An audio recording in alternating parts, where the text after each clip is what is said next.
করছি আগামী ৩৬ দিন আমাদের এই উদযাপন, এই গত বছরের যে অভ্যুত্থানের মাধ্যমে আমরা দ্বিতীয়বার আমাদের স্বাধীনতা লাভ করেছি। তখন আমরা জানতাম না যে আসলে কি সামনে স্বাধীনতা আছে কিনা। কি ভয়ঙ্কর ছিল সেই দিনগুলি, রাতগুলি, এখন ভাবলেও শিউরে উঠি। কিন্তু সেই অন্ধকারের পরে যে নতুন সূর্য উদয় হবে, বুঝবে কিসের মধ্যে আমরা ছিলাম। তার আগের যে 15টা বছর অমানিসার মধ্যে ছিলাম, সেই অমানিসার ঘোর কাটার জন্য, যেমন হয় না যে ভোরের আগেই গভীর হয়ে যায়, আমাদের মনে যেন এই স্মৃতি অম্লান হয়ে থাকে। এইরকম ভাবে ত্যাগ যেন আর কখনো করতে না হয় স্বাধীনতা রক্ষার জন্য। এত আমাদেরকে ভুল পথে চালাতে সব সময় চেষ্টা করবে, সেই চেষ্টাকে আমাদের নিজেদের মধ্যে থেকে প্রতিহত করতে হবে। তা না হলে আবার পরাধীনতার শৃঙ্খলে আমাদেরকে আবদ্ধ হতে হবে। আমরা আমাদের ভবিষ্যৎ প্রজন্মকে একটি সুন্দর, স্বাধীন, সার্বভৌম রাষ্ট্রে বড় হতে দেখতে চাই, যে রাষ্ট্র আমাদেরকে দেবে পূর্ণ স্বাধীনতা এবং যত আমাদের নাগরিকের যেই সব সুবিধা পাওয়ার অধিকার আছে সেই সমস্ত অধিকার। আপনাদের সবাইকে অনুরোধ করব, আপনারা প্রত্যেকে নিজেদের মধ্যে সেই দুর্গ করে তুলুন, যেন আমাদের স্বাধীনতা অক্ষুণ্ণ থাকে। অনেক অনেক ধন্যবাদ। আমি আশা করি আমাদের ৩৬ দিনের এই কর্মসূচি সফল হোক, কিন্তু এই 5ই আগস্টের সাথে যেন আমাদের শেষ না হয়ে যায়। এই যুদ্ধ অবিরত চলতে থাকবে যতদিন পর্যন্ত পূর্ণভাবে, স্থায়ীভাবে আমরা এটাকে আমাদের রাষ্ট্রের মধ্যে স্থাপন না করতে পারব। ধন্যবাদ। এবি যুব পার্টির কেন্দ্রীয় কমিটির সদস্য সচিব যুবনেতা হাদিউজ্জামান খোকন বক্তব্য রাখছেন। যুবনেতা হাদিউজ্জামান খোকন।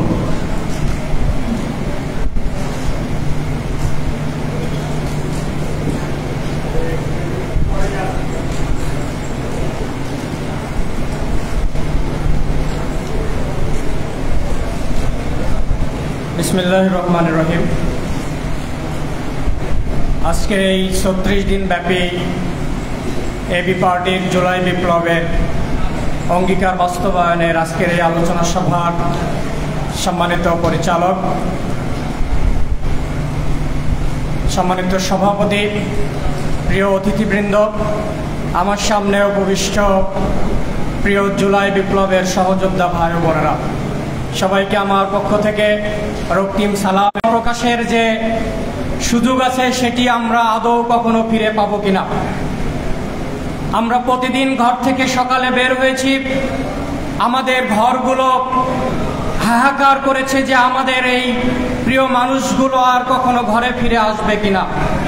তারই বদলতে আমরা যারা রক্ত দিয়ে, আমরা যারা সাহসিকতার স্বাক্ষর রেখে প্রতিদিন রাজপথে এসেছি এবং সরকারের বুলেটকে আমরা প্রতিহত করার যে শপথ নিয়েছি, সেই শপথের মধ্য দিয়েই একটি বছর পরে আমরা আজকে যে সুন্দরভাবে এই প্রেস ক্লাবে বসে আমরা আমাদের কথা বলতে পারছি, আমরা আমাদের স্বাধিকারের কথা বলতে পারছি, আমরা আমাদের রাজনৈতিক অধিকারের কথা বলতে পারছি, এটি হলো 1400 শহীদের রক্তের বিনিময়ে পাওয়া আমাদের এই অঙ্গীকার। আজকে আমরা যারা রাস্তায় এসে নাগরিক অধিকার প্রতিষ্ঠার জন্য কথা বলার সুযোগ পাচ্ছি, আমরা মনে করি প্রায় 20 থেকে 30 হাজার আহত এবং পঙ্গুর জীবন বিসর্জনের মধ্য দিয়ে আমরা সেই কথা বলার সুযোগ পেয়েছি। প্রিয় উপস্থিতি, আমরা 2024-এর আন্দোলনের মধ্য দিয়ে একটি সুজলা সুফলা সোনার বাংলা গড়ার যে সুযোগ পেয়েছি, আমরা সেই সুযোগ কোনোভাবেই হাতছাড়া হতে দিব না।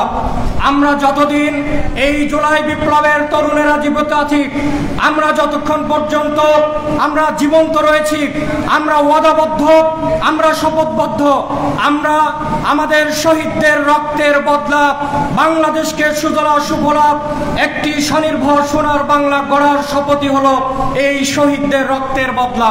প্রিয় উপস্থিতি, আমরা তরুণ সমাজের পক্ষ থেকে বলতে চাই, আমরা এই সমাজকে ততক্ষণ পর্যন্ত নিয়ন্ত্রণের চেষ্টা করব যতক্ষণ পর্যন্ত এই দেশের মানুষের অধিকার প্রতিষ্ঠা না হবে, যতক্ষণ পর্যন্ত তরুণেরা স্বনির্ভরভাবে বাংলাদেশকে গড়ার শপথ না নিতে পারবে। সবাইকে ধন্যবাদ জানিয়ে আমি আমার কথা শেষ করছি। আসসালামু আলাইকুম ওয়া রাহমাতুল্লাহ। প্রিয় উপস্থিতি, জুলাই অভ্যুত্থান বাস্তবায়নের 36 দিনব্যাপী কর্মসূচির আজকের উদ্বোধনী আলোচনা সভা।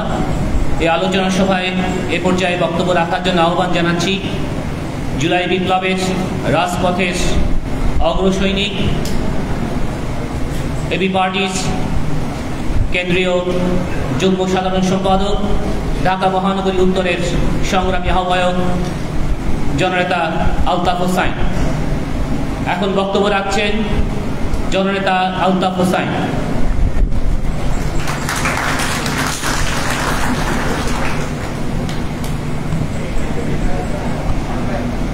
বিসমিল্লাহির রহমানির রহিম। আলহামদুলিল্লাহি রাব্বিল আলামিন আর রহমানির রহিম মালিকি ইয়াউমিদ্দিন। বিসমিল্লাহির রহমানির রহিম। মাসাতহুমুল বা'সাউ ওয়াদ-দাররাউ ওয়া যুলজিলু হাত্তা ইয়াকুলার রাসূলু ওয়াল্লাযীনা মা'আহু মাতা নাসরুল্লাহ আলা ইন্না নাসরাল্লাহি করিব।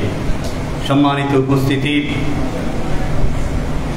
জুলাই বিপ্লবের ৩৬ দিন উদযাপন উপলক্ষে আয়োজিত আজকের এই উদ্বোধনী দিনে আমার বাংলাদেশ পার্টির সর্বস্তরের নেতাকর্মী, সাংবাদিক বন্ধুগণ, মঞ্চে উপবিষ্ট আমার বাংলাদেশ পার্টির সম্মানিত চেয়ারম্যান জনাব মুজিবুর রহমান মঞ্জু সহ অন্যান্য নেতৃবৃন্দ, আসসালামু আলাইকুম।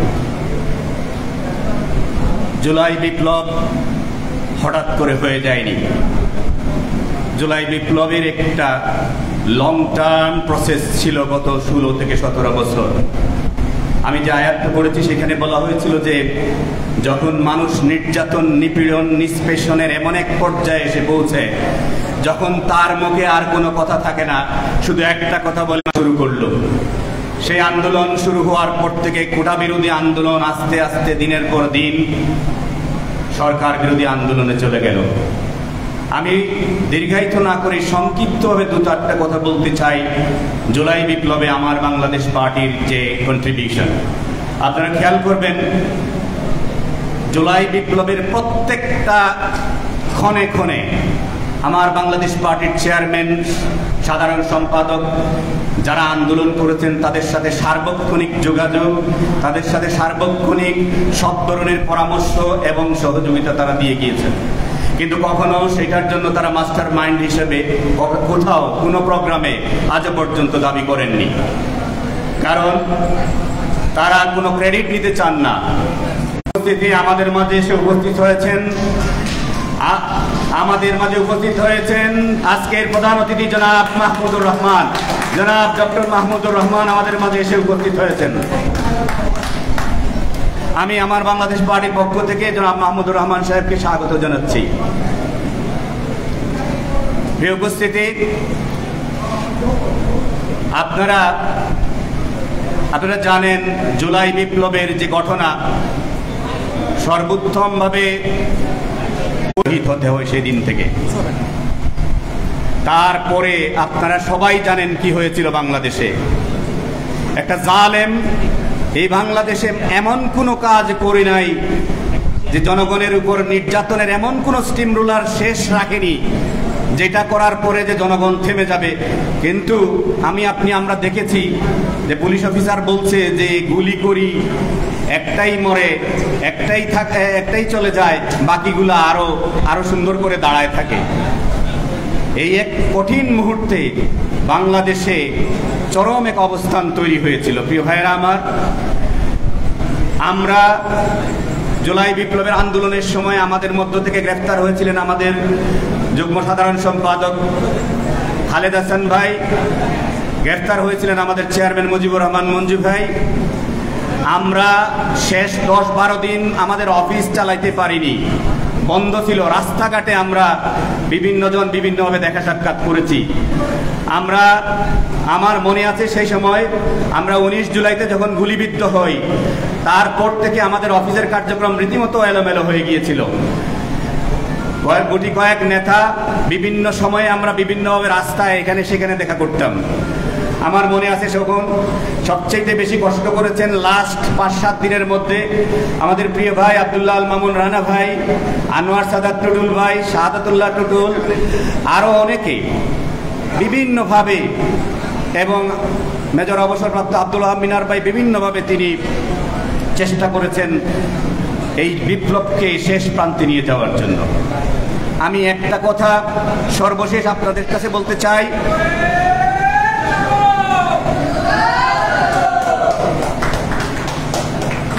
5ই আগস্টে যখন সবাই বিজয় উল্লাসে মত্ত, তখন রাস্তা থেকে আমরা সিভিলিয়ান 3-4 জন আর রিটায়ার্ড আর্মি অফিসার 8-10 জন আর্মি অফিসারকে নিয়ে আমরা রাতে 8টার সময় ডিজিএফআইয়ের হেড অফিসের সামনে অবস্থান করি। পরবর্তী যারা আয়না করে যাদেরকে ঘুম করে রাখা হয়েছে তাদের মুক্তির স্বার্থে, কারণ আর্মি অফিসাররা বলেছিলেন আজকে রাত্রে যদি কোনো মতে এদের বিরুদ্ধে, এদের সম্পর্কে আমরা কোনো আওয়াজ তুলতে না পারি, রাতের মধ্যেই এদেরকে হয়তো ব্রাশ ফায়ার করে মেরে ফেলবে। আমরা রাত 2 থেকে 2:30টা পর্যন্ত ডিজিএফআইয়ের অফিসের সামনে থেকে অবস্থান করে তাদের সাথে কথা বলে তারা আমাদেরকে বলেছেন পরের দিন সকাল 9টার মধ্যে তাদের সাথে দেখা করতে। আল্লাহর অশেষ মেহেরবানি, সকাল 9টার আগে আমরা দেখেছি ব্যারিস্টার আরমানকে ছেড়ে দেওয়া হয়, তারপরে তার একদিন পরে সম্ভবত আজমি ভাইকেও ছেড়ে দেওয়া হয়, আরো অনেককেই, মাইকেল চাকমাকে ছেড়ে দেওয়া হয়। এবি পার্টি প্রত্যেকটা ক্ষেত্রে অবদান রেখেছে জুলাই বিপ্লবে। সবাইকে অসংখ্য ধন্যবাদ রেখে আমি আমার বক্তব্য এখানে শেষ করছি। আসসালামু আলাইকুম।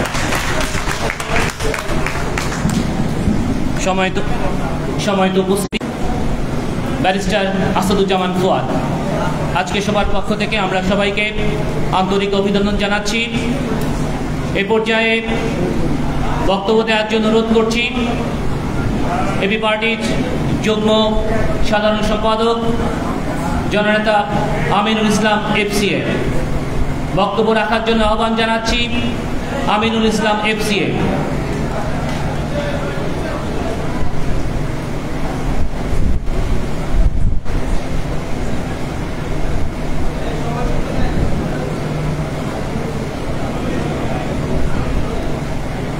জুলাই অভ্যুত্থানের আজকের আলোচনা সভার মাননীয় প্রধান অতিথি, জনপ্রিয় সম্পাদক, সংগ্রামী সম্পাদক মাহমুদুর রহমান ভাই, এবি পার্টির সম্মানিত চেয়ারম্যান মুজিবুর রহমান মঞ্জু এবং জুলাই অভ্যুত্থানের শহীদ। আমরা জুলাই অভ্যুত্থান নিয়ে যদি কথা বলতে যাই তাহলে হাসিনার দুঃশাসনকে প্রতিদিন প্রতি মুহূর্তে মনে করতে হবে যে আসলে জুলাই অভ্যুত্থানটা কেন হয়েছিল, কিভাবে হয়েছিল, এবং আমাদের 15 বছরের যে যন্ত্রণা, 15 বছরের যে নিষ্পেষণ, সেই নিষ্পেষণ কেমন ছিল।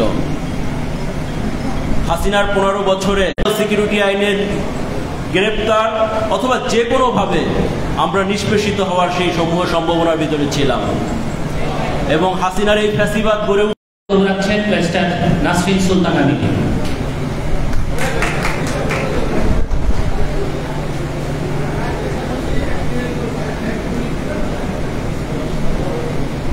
আমাদের মগজে একটা ডিফারেন্ট একটা সময়, এবং এটা এঁকে দিয়ে গিয়েছে যে আমরা এরপরে জুলাই থেকে আর বের হতে পারিনি। আমার নিজের কাছেই মনে হয় যে আমি মনে হয় সারাদিন এই একটা বিষয় নিয়েই কথা বলি, কারণ আমার কাছে বারবার মনে হয় যে আমাদের আত্মত্যাগ ছিল। আমি আমার ছোট ছোট বাচ্চা নিয়ে আমি 15 দিন বিভিন্ন জায়গায় পালিয়েছিলাম, কারণ আমাকে পুলিশ খুঁজছিল, কারণ আমি রাজনৈতিক এভাবে ইনভলভ ছিলাম। আহতদের চিকিৎসার পয়সা দিচ্ছিলাম, বিভিন্নভাবে আমরা হেল্প করছিলাম এই জন্য। কিন্তু আমার কাছে সবচেয়ে মনে হয় আমাদের এই আত্মত্যাগগুলা, যারা আসলে রাস্তায় রক্ত দিয়েছেন এবং যাদের ফ্যামিলি মেম্বার হারিয়েছেন, তাদের কাছে তো কিছুই না। তো তাদের কাছে তো আমরা আরও দায়বদ্ধ হয়ে গেলাম।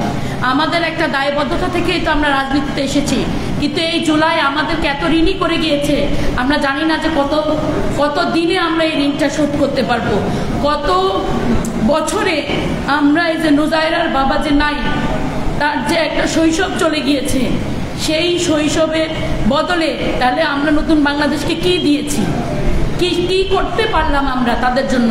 নুজায়রার যে বড় হবে, তখন সে যদি বড় হয়ে বলে আমার বাবা যখন বেঁচে ছিল সেই বাংলাদেশই তো আমি দেখছি, তাহলে আমার বাবা কার জন্য চলে গেল এবং আমাদেরকে কার জন্য একা করে গেল, সেই উত্তর আমরা কি দিব? সেই উত্তর তো আমাদের কাছে নেই। আমরা আজকে সংস্কার কমিশনে বসে আছি, বিভিন্ন জিনিস নিয়ে আলাপ করছি, কিন্তু শেষে দেখি কি অনেক আলাপের পরে সে সংস্কারটা মুখ থুবড়ে পড়ছে। তো আমরা যদি এই বেসিক সংস্কারগুলো করতে না পারি, বিচার ব্যবস্থাকে একটা ইন্ডিপেন্ডেন্ট জায়গায় নিতে না পারি, পুলিশ যদি আগের মতোই ব্যবহার করে, আমি বারবার আমার কাছে বহু কেস আসে, আমি আশ্চর্য হয়ে যাই যে যার যা নাম মনে পড়েছে একটা খুনের মামলায় মানে 232টা নাম লিখে দিয়েছে, হয়তো আওয়ামী লীগের সব নেতার নাম লিখে দিয়েছে, কিন্তু সেভাবে কি হয়েছে? পুলিশ এটা অ্যাকসেপ্ট করে নিয়েছে। কিন্তু এটা কেন নিয়েছে জানেন আপনারা? কারণ এইভাবে এই মামলাটাকে দুর্বল করে ফেলেছে। ওই 12 বছরের কিশোরের খুনের যে মামলাটা হয়েছে, সে কিশোরের মা বাবাও কোনোদিন বিচার পাবেন না, এবং যারা আসামি, এত আসামি থাকার কারণে তদন্ত করে কোনোদিন এই মামলা আলোর মুখ দেখবে না। তাহলে আমরা এখন কোথায় আছি? আমরা কি একটা নতুন বাংলাদেশ পেয়েছি, নাকি আমরা আগের সিস্টেমেই চলছি? সেই জায়গাটাকে নিজেকে প্রশ্ন করতে হবে এবং সবসময় বুঝতে হবে কেন আমরা এটাকে ফেল করছি। জি, ধন্যবাদ।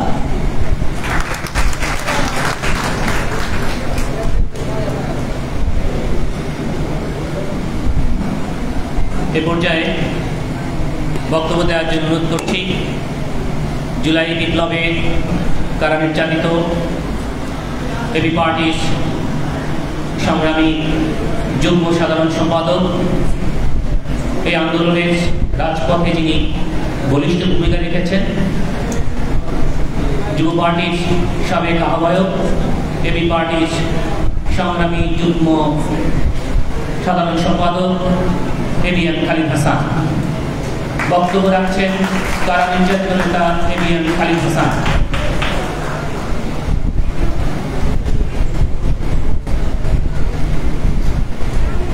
বিসমিল্লাহির রহমানির রহিম। অনুপ্রেরণার জুলাই, আত্মপর্যালোচনার জুলাই, বিপ্লবের জুলাইকে স্মরণ করে এবি পার্টির পক্ষ থেকে 36 দিনব্যাপী কর্মসূচির আজকের এই উদ্বোধনী দিনের সম্মানিত অতিথিবৃন্দ, আজকের উদ্বোধক শহীদ নাজমুলের গর্বিত স্ত্রী রাখি আপা, এবি পার্টির চেয়ারম্যান মুজিবুর রহমান মঞ্জু, বিপ্লবী সম্পাদক জনাব মাহমুদুর রহমান সহ অন্যান্য নেতৃবৃন্দ এবং আজকে যারা এখানে উপস্থিত হয়েছেন সকলকে সালাম এবং শুভেচ্ছা জানাচ্ছি। প্রিয় বন্ধুগণ, জুলাই বিপ্লবের মাহাত্ম্য কি? এই মাহাত্ম্য বুঝতে পারবেন তারাই, এর মূল্য কতটুকু বুঝতে পারবেন হচ্ছে এই শহীদ নাজমুলের স্ত্রী, বুঝতে পারবেন তারা যারা সন্তানকে হারিয়েছেন, বুঝতে পারবেন তারা যারা পিতাকে হারিয়েছেন, বুঝতে পারবেন তারা যারা ভাইকে বোনকে হারিয়েছেন। প্রিয় বন্ধুগণ, যারা চিরতরে পঙ্গুত্ব বরণ করেছেন তারা জানেন যে জুলাই বিপ্লবের মাহাত্ম্য আজকে কতটুকু। আমরা যারা সুস্থভাবে এই আন্দোলনের পরে এখনো সুস্থভাবে আছি, যারা জুলাই বিপ্লবের বেনিফিশিয়ারি, স্বাধীনভাবে কথা বলতে পারছি, আমাদের কাছে জুলাই বিপ্লবের গুরুত্ব আসলে ওইভাবে পরিলক্ষিত হবে না। বন্ধুগণ, আজকে আমরা উল্লেখ করেছি যে জুলাই বিপ্লব হচ্ছে একটি পর্যালোচনার বিষয়। জুলাই আন্দোলন, জুলাই বিপ্লব বাংলাদেশে কোনো একটি সরকারি পরিবর্তনের আন্দোলন ছিল না। যেভাবে 90-এর পরিবর্তন হয়েছিল, যেভাবে বিভিন্ন সরকারকে আন্দোলনের মাধ্যমে পরিবর্তন হয়েছে, জুলাই বিপ্লব সেই ধরনের কোনো পরিবর্তন নয়। জুলাই বিপ্লব হচ্ছে একটি নতুন বাংলাদেশের স্বপ্ন দেখার আন্দোলন। জুলাই বিপ্লবের মাধ্যমে আমরা বাংলাদেশের 71 সালে যে স্বাধীনতা পেয়েছিলাম, সেই স্বাধীনতাকে পূর্ণ করার আন্দোলন ছিল জুলাই বিপ্লব। আজকে সেটাই হচ্ছে জুলাই বিপ্লবে আসলে শিক্ষা, নতুন বাংলাদেশ গড়ার প্রত্যয় নিয়ে আমার বক্তব্য শেষ করছি। আসসালামু আলাইকুম। ধন্যবাদ এবিএম খালিদ হাসান ভাইকে। এ পর্যায়ে বক্তব্য দেওয়ার জন্য অনুরোধ করছি জুলাই আন্দোলনে এবি পার্টির মূল কার্যক্রম যখন আমাদের নেতৃবৃন্দ গ্রেফতারের পরে এবং পুলিশের গোয়েন্দা তৎপরতায় আমরা যখন ছিন্ন বিচ্ছিন্ন ছিলাম, যে কজন এবি পার্টির কার্যক্রমকে ধরে রেখেছিলেন সে অন্যতম যোদ্ধা এবি পার্টির যুগ্ম সাধারণ সম্পাদক জননেতা আনোয়ার সাদাত টুটুল। বক্তব্য রাখছেন আনোয়ার সাদাত টুটুল ভাই।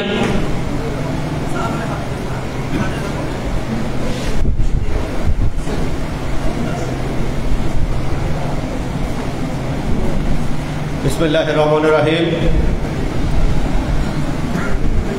আজকের এই জুলাই গণঅভ্যুত্থানের বর্ষপূর্তি আলোচনা সভার সম্মানিত সভাপতি, উপস্থিত প্রধান অতিথি, আমার দেশ সম্পাদক মাহমুদুর রহমান, উপস্থিত মেহমানবৃন্দ, উপস্থিত এবি পার্টির সর্বস্তরের নেতাকর্মী ভাই ও বোনেরা, দেশবাসী, আসসালামু আলাইকুম রহমতুল্লাহ। জুলাই বিপ্লবে কি হয়েছে এটা তো দেশের মানুষ সবাই জানে। 1400-1500 মানুষের শহীদ হওয়া, হাত হারানো, পা হারানো, গুম হওয়া, খুন হওয়া, এটা তো আমরা আজকে পর্যালোচনা করব নাকি নতুন বাংলাদেশ গড়ার দিকে আমাদের দৃষ্টি নিবদ্ধ করব, আজকে সেই বিষয়টি একটি পর্যালোচনার বিষয় হয়ে দাঁড়িয়েছে। আমরা দেখলাম জুলাই গণঅভ্যুত্থানের পরে বর্তমান সরকার দেশের জনসাধারণের মঙ্গলের জন্য চললেও আলোচনায় এখনো পর্যন্ত কিন্তু দেশ গঠনের মৌলিক বিষয়গুলোতে রাজনৈতিক দলগুলো ঐক্যমতে আসতে পারেনি। কারা আজকে দেশ গঠনে ঐক্যমতে আসতে পারছে না? কারা আজকে নতুন বাংলাদেশ পুনর্নির্মাণে বাধা সামনে দাঁড়াচ্ছে?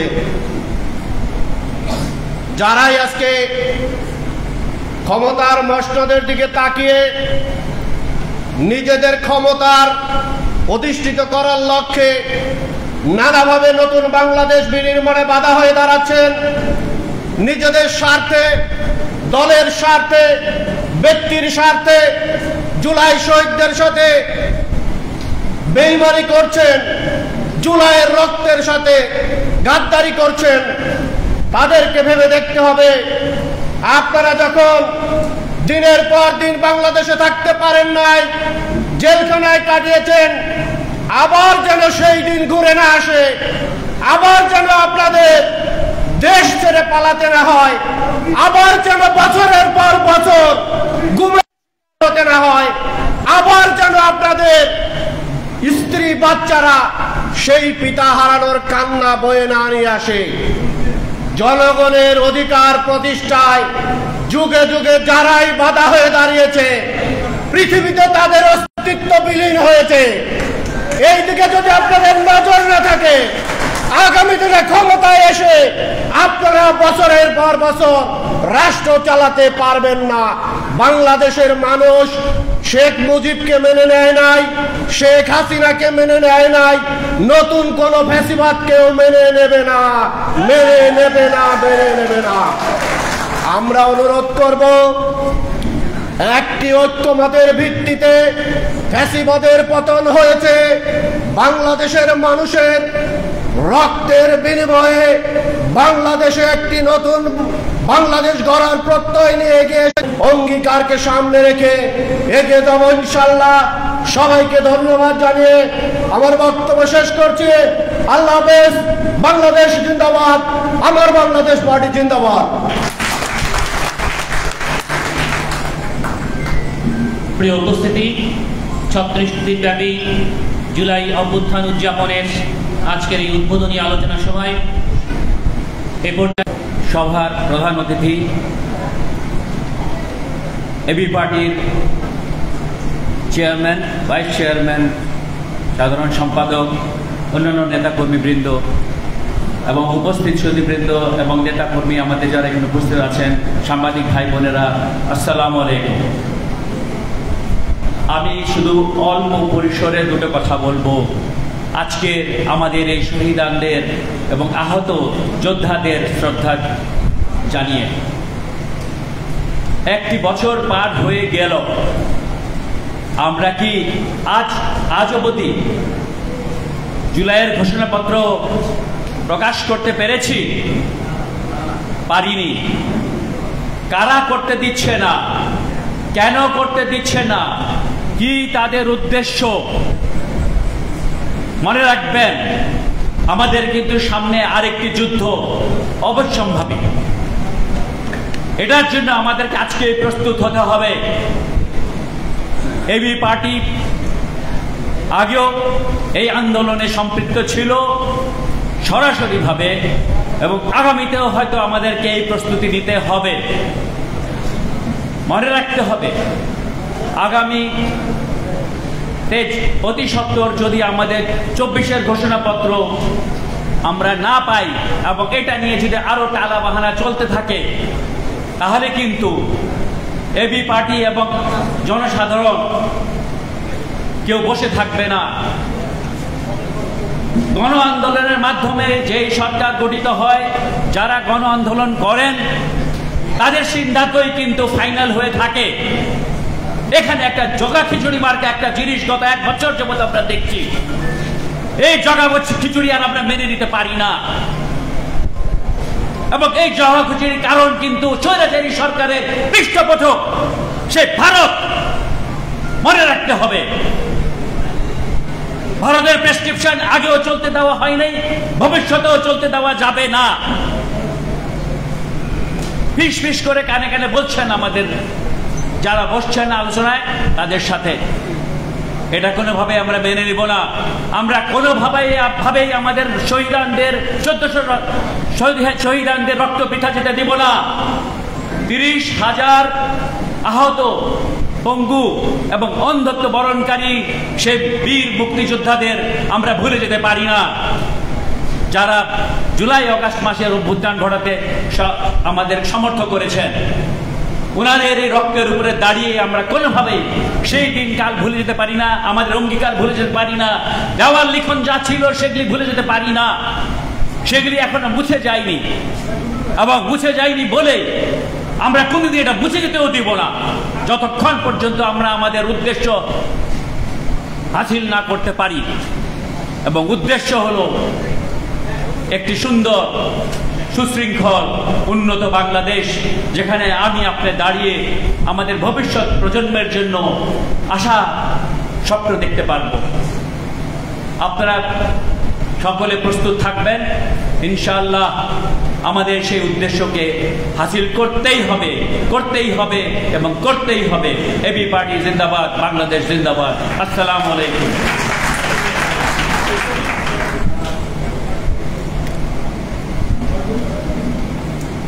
সম্মানিত উপস্থিতি, আজকের এই আলোচনা সভায় এ পর্যায়ে আলোচনা রাখার জন্য অনুরোধ করছি জুলাই বিপ্লবে রাজপথে যিনি আমাদের অনুপ্রেরণার উৎস, আমাদেরকে নেতৃত্ব দিয়েছেন, শাহবাগ থেকে শহীদ মিনার, পল্টন প্রেস ক্লাব, যার নেতৃত্বে আমরা রাজপথে ভূমিকা রেখেছিলাম, এবি পার্টির সংগ্রামী ভাইস চেয়ারম্যান BM নাজমুল হক বক্তব্য রাখছেন।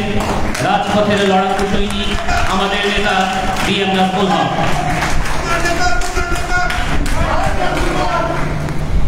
বিসমিল্লাহির রহমানির রহিম।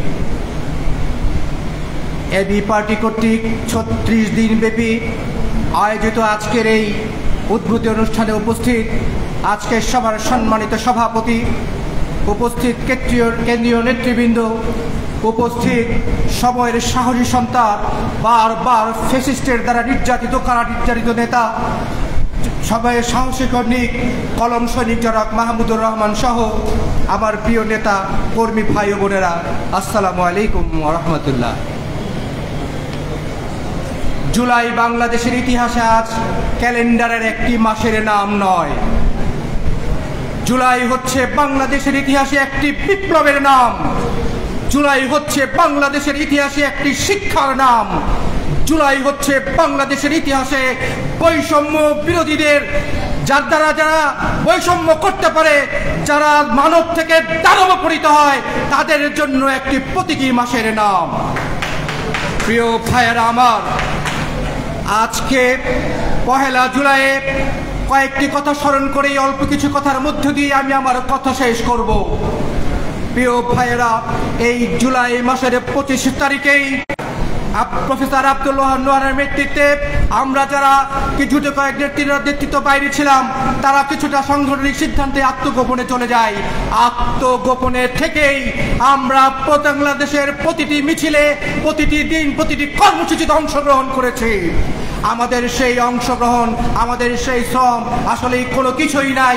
আজকে যখন মঞ্চে আমরা দেখতে পাই শহীদ নাজমুল কাদের স্ত্রী এবং সন্তানকে, তারা তাদের বাবাকে হারিয়েছে, তারা একদিন সাঁতার স্বামীকে হারিয়েছে, যারা তাদের যাতে আমাদের এই তৎকালীন ম্লান কাজগুলো সত্যি অত্যন্ত ম্লান হয়ে যায়। আমরা সাধুবাদ জানাতে চাই, আমরা আজকের অভিযান থেকে অভিবাদন জানাতে চাই শহীদ নাজমুল কাদের স্ত্রী এবং সন্তানকে। তাদের নাজমুল কাদের যদি শহীদ না হতো, তাহলে আজকে বাংলাদেশের ইতিহাসে একটি নতুন বৈপ্লবিক পরিবর্তন আসতো না। এদেশের মানুষ সত্যিকার অর্থে বৈষম্য বিরোধীর বিরুদ্ধে সচেতন হতে পারত না। আজকে আমরা যারা আজকে এই 1 জুলাই কথা বলতে পেরেছি, আজকে প্রেস ক্লাবে সোচ্চারভাবে কথা বলতে পারি, তার অন্যতম অবদানই হচ্ছে শহীদ নাজমুল কাদের সহ যারা জুলাইয়ে এই বিপ্লবে শহীদ হয়েছেন। প্রিয় সংগ্রামী ভাইয়েরা, এই জুলাই বিপ্লবের একমাত্র অঙ্গীকার ছিল বৈষম্য বিরোধীকে নস্যাৎ করে দেওয়া। আজকে 1 বছর পরে জাতির কাছে প্রশ্ন করতে চাই, আমরা কি সত্যি এই বাংলাদেশকে বৈষম্যকে দূর করতে পেরেছি? আমরা শুধু আশাবাসী এইটুকু বলেই শেষ করতে চাই, যদি আবারও প্রয়োজন হয়, যদি আবারও দরকার হয়, এই মানুষের অধিকারের জন্য এই বাংলার জনগণকে নিয়ে আবার বিপ্লবে ফুটে উঠবো, আবার আমরা রাজপথে নেমে আসবো ইনশাআল্লাহ। সেই বিপ্লবী আহ্বান জানিয়ে আমি আমার কথা শেষ করছি। আসসালামু আলাইকুম ওয়া রাহমাতুল্লাহ।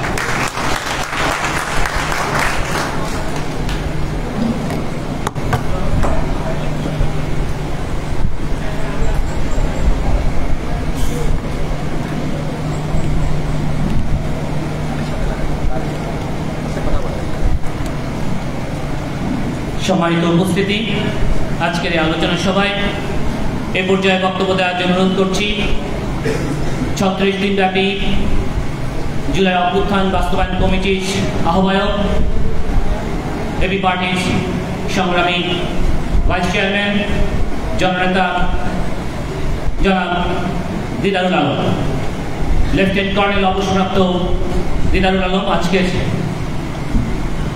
এই আলোচনা সভায় এখন বক্তব্য রাখবেন।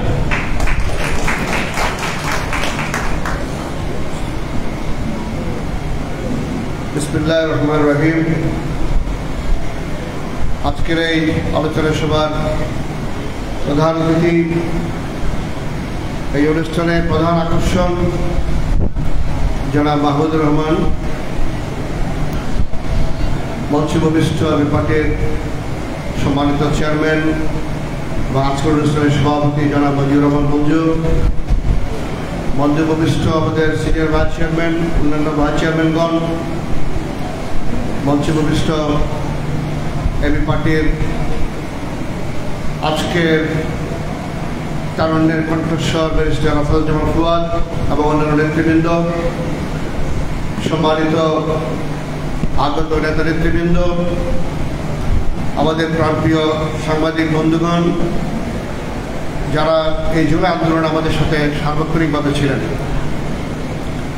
মাহমুদুর রহমান ভাইকে আজকে আমি দুটি কথা না বললেই না হয়।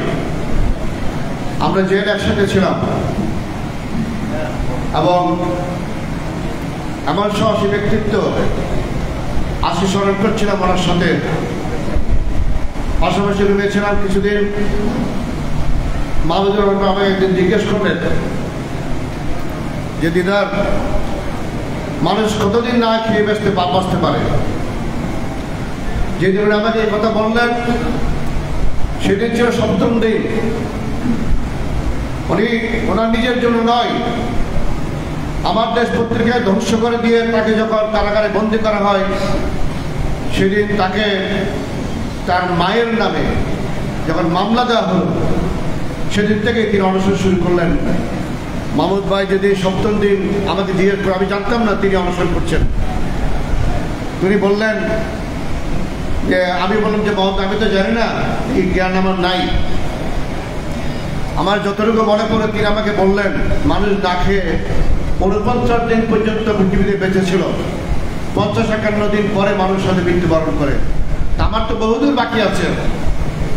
আজকে ৭ম দিন চললেন, আমি ভাবতেই পারি না একজন সেই সময়ে প্রায় ৬৫ মানুষ এক ফোঁটা পানি না খেয়েও ৭ম দিন চলছেন, কিন্তু ওনার কণ্ঠস্বরের মধ্যে কোনো ধরনের ঝামেলা সৃষ্টি হচ্ছে না, কঠিনভাবে কথা বলে যাচ্ছেন। আমরা জেলখানায় বসে তার কাছে উদ্বুদ্ধ হচ্ছি। আজকে যে এরকম টকবক মনে হচ্ছে, সেদিনও এরকম মনে হয়েছে। এই প্রাণ পুরুষ বিদেশে বসে আমাদের ভিতরে শক্তি জুগিয়েছে।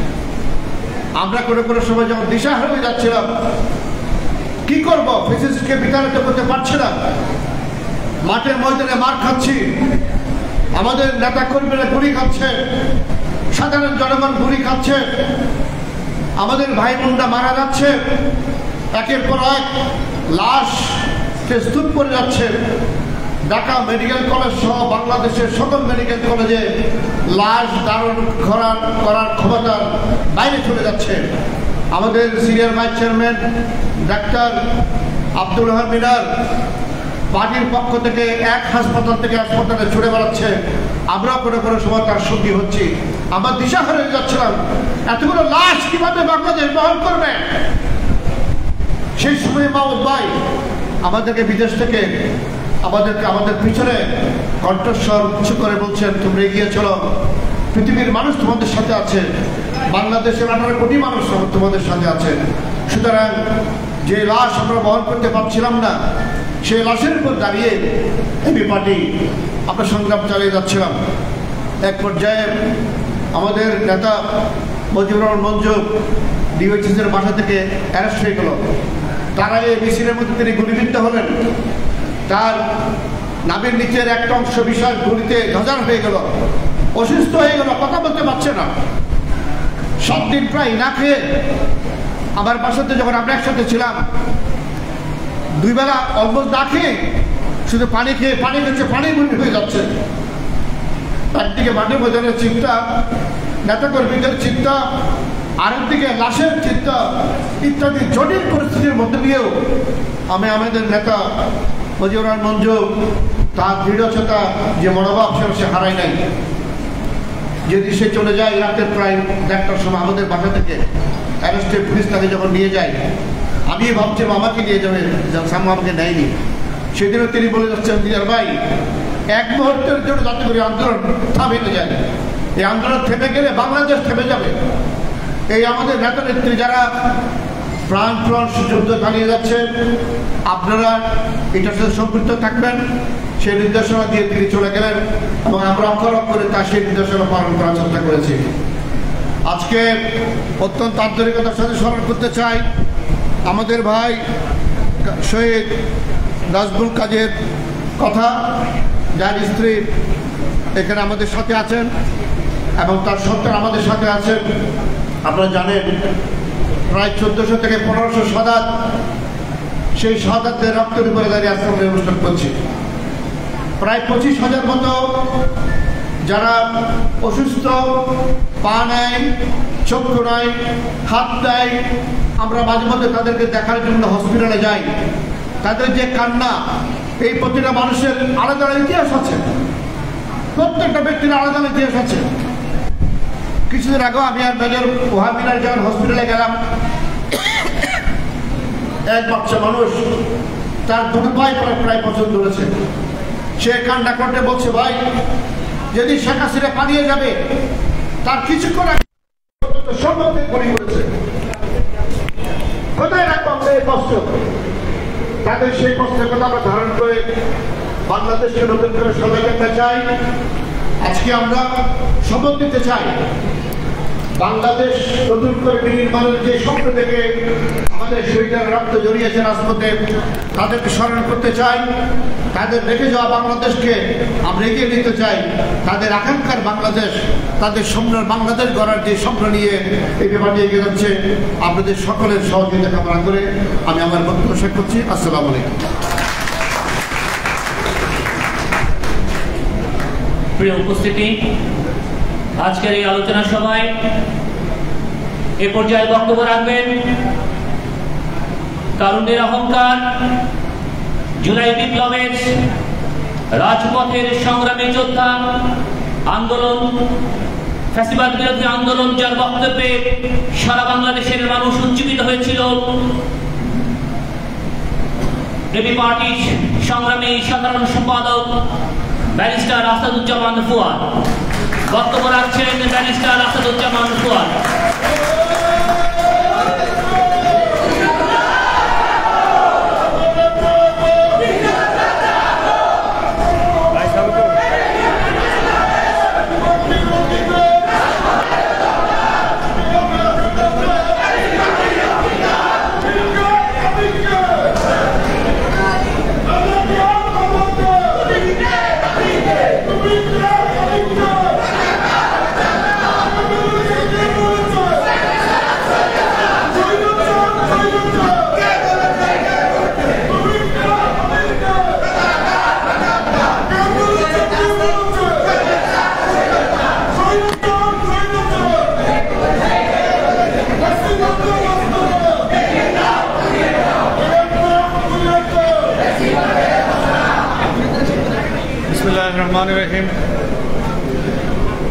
প্রিয় নেতৃবৃন্দ, আমাদের শ্রদ্ধেয় মজলুম মাহমুদ ভাই, প্রিয় ভাই বোনেরা, আসসালামু আলাইকুম। আমি আমাদের দলীয় যে ফেসবুক পেজ আছে এবং আমার পার্সোনাল আইডিটা আমি স্ক্রোল করছিলাম আর কি, পুরাতন দিনটা বোঝার জন্য আর কি, যে আসলে মে জুন থেকে শুরু করে এক্স্যাক্টলি জুলাইয়ের এই দিনগুলোতে আসলে বাংলাদেশে তখন কি হয়েছিল, আমরা কি ধরনের পোস্ট লিখেছিলাম, কথা বলেছিলাম। তো আপনাদের সবার জন্য স্মৃতিকে আবার রিফ্রেশ করে দেওয়ার জন্য, বাংলাদেশে গত বছর এই সময়টাতে অনেক বন্যা হচ্ছিল।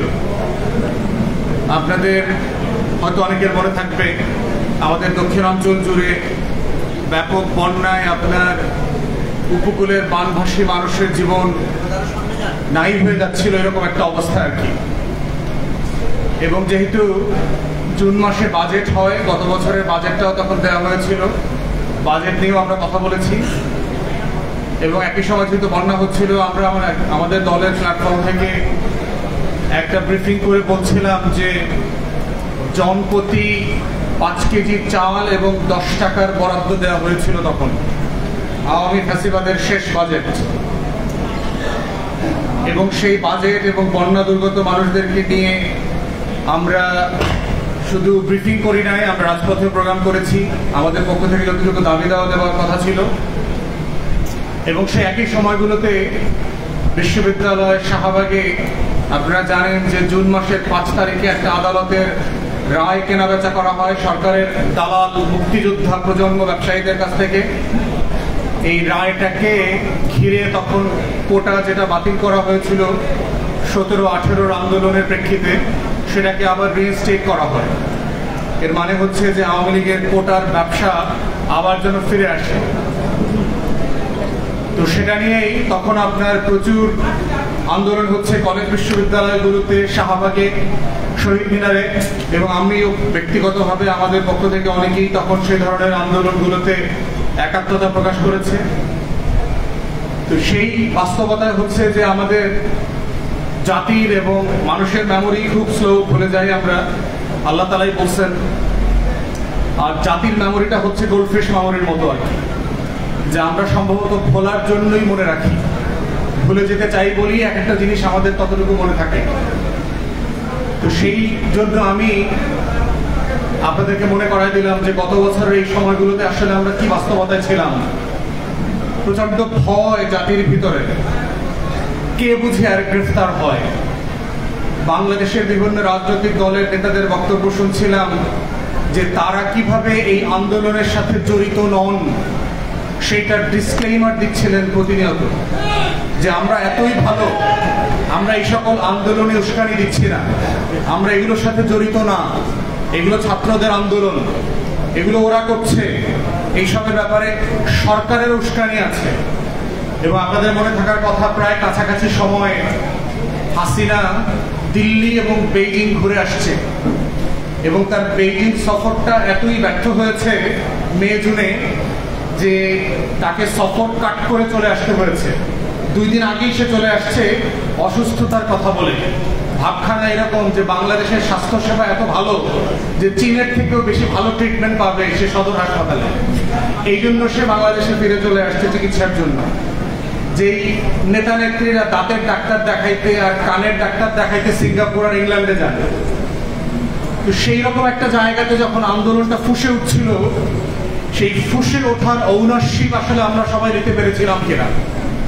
আজকে যারা বাংলাদেশে আমরা বড় বড় অংশীজনের দাবি করছি, আমরা যারা দাবি করছি যে আমরা জুলাই আগস্টে এইরকম সেই রকম বীরত্বের ইতিহাস রোল প্লে করেছিলাম, গত বছর এই সময় আমরা সবাই আলেকজান্ডার দ্য গ্রেট আর নেপোলিয়ন বোনাপার্টের মতো করে বাংলাদেশের পাড়ায় মহল্লায় আন্দোলন গড়ে তুলেছিলাম, যারা বলবার চেষ্টা করছে যে আমরা হলাম সেই রকম বিজয়ী বীর, যারা আন্দোলনকে অস্বীকার করে করে সারা বাংলাদেশ চষে বেরিয়েছিলাম, তারা আজকে বাংলাদেশে বলবার চেষ্টা করছে তাদের বক্তব্যের বাইরে কোনো সংস্কার হবে না, তাদের বক্তব্যের বাইরে কোনো ঐক্যমত হবে না।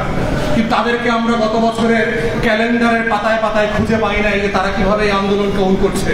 তারা তাদের অনেক নেতাদের বক্তব্য শুনেছি, তারা বলেছে যে আন্দোলনের ভিতরে চক্রান্ত আছে, এটা আওয়ামী লীগ পরিকল্পিতভাবে আন্দোলন করিয়েছে, বেইজিং এর দিল্লির ব্যর্থতা থাকবার জন্য শাহবাগে নাটক করা হচ্ছে। তো সেই বাস্তবতায় হচ্ছে আমাদের আন্দোলনটাকে মনে করিয়ে দেওয়ার একটা দায় যেমন আছে, ঠিক তেমনি আছে ক্রেডিট ব্যবসা করবার যেন কোনো ফাঁদে আমরা না পড়ি সবাই মিলে। কারণ বড় বড় আন্দোলনকে ঘিরে ক্রেডিটের রাজনীতি করতে গিয়ে এই বাংলাদেশে দেখেছি যে ৭১ কিভাবে স্পিরিট থেকে হারিয়ে গিয়ে চেতনা ব্যবসায় পরিণত হয়ে গেছে। ৭১-এর নায়করা কিভাবে দায়িত্ব পালন করে ব্যর্থ হবার পরেও ব্যানারের ফেস্টুনে পাড়ায় মহল্লায় নেতা আকারে স্বীকৃতি পেয়েছেন। সেই জায়গা থেকে আমাদেরকে ২৪কে মূল্যায়ন করতে হবে যে এটা যদি ব্যানার ফেস্টুনে হারিয়ে না যায়, আমাদের শহীদরা যেন নম্বরে পরিণত না হন। আমাদের প্রত্যেকটা শহীদ হচ্ছে এই আন্দোলনের সবচেয়ে বড় মাস্টার মাইন্ড। এই ১৪০০ শহীদের বাইরে বাংলাদেশে ২৪-এর কোনো মাস্টার মাইন্ড নাই। আমরা সবাই হলাম ২৪-এর কর্মী। এর বাইরে হচ্ছে এখন দায় এবং দায়িত্বের কথা।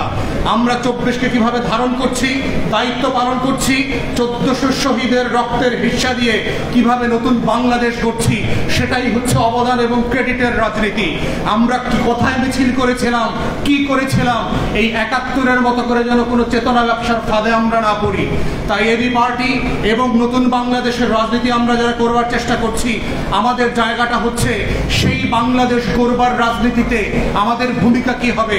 আমরা যা আকাঙ্ক্ষা করেছিলাম বাংলাদেশটাকে গড়ে তুলব, যেই যেই বক্তব্যগুলো আমরা হাসিনার আমলে দিয়েছিলাম, বলেছিলাম হাসিনাকে নির্বাচন কমিশনটা এইভাবে গঠন করতে হবে, হাসিনাকে দুর্নীতি দমন কমিশনটা এইভাবে গঠন করতে হবে, হাসিনাকে বলেছিলাম তথ্য কমিশন, মানবাধিকার কমিশনে ব্যবসা বন্ধ করতে হবে, গণমাধ্যমকে গণতান্ত্রিক করতে হবে, পাবলিক সার্ভিস কমিশনের নামে ছাত্রলীগ আওয়ামী লীগের অ্যাপয়েন্টমেন্ট বন্ধ করতে হবে, প্রাতিষ্ঠানিক রূপ দিয়ে পেশাদারিত্বের ভিত্তিতে রাষ্ট্রের প্রতিষ্ঠানগুলোকে ঢেলে সাজানোর কথা বলেছি।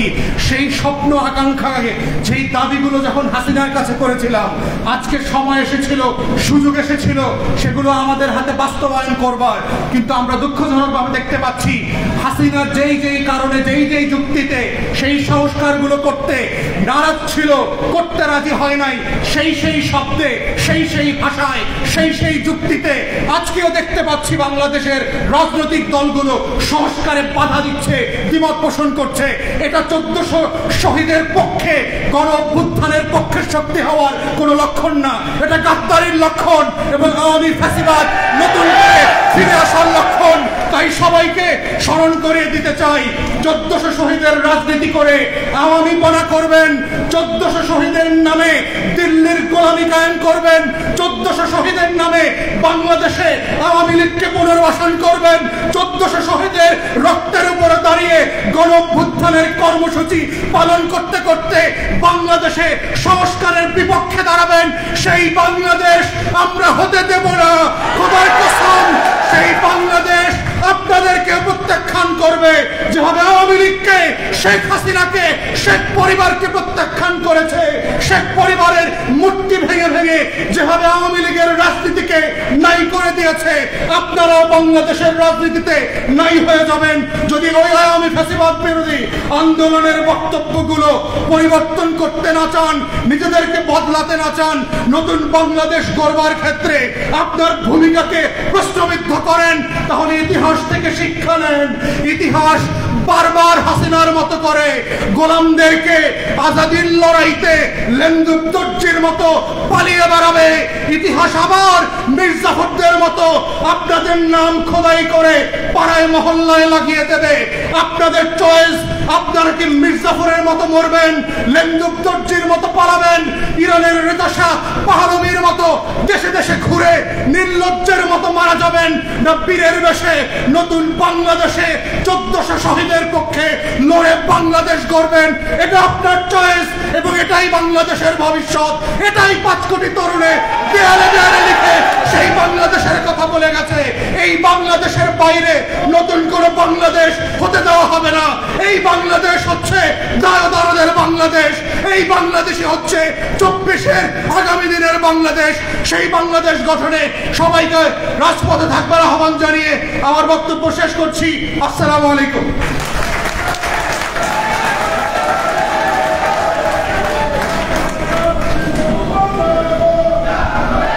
উপস্থিতি, জুলাই বিপ্লবের চেতনাকে সারা বাংলাদেশে ছড়িয়ে দেওয়ার জন্য আহ্বান জানিয়ে বক্তব্য রাখলেন তারুণ্যের অহংকার এবি পার্টির সাধারণ সম্পাদক ব্যারিস্টার আসাদুজ্জামান ফুয়াদ।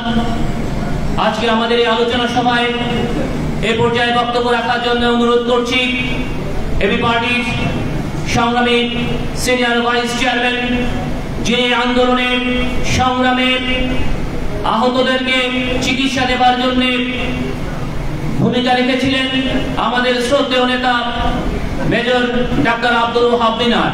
বক্তব্য রাখছেন ডাক্তার আব্দুল ওহাব মিনার।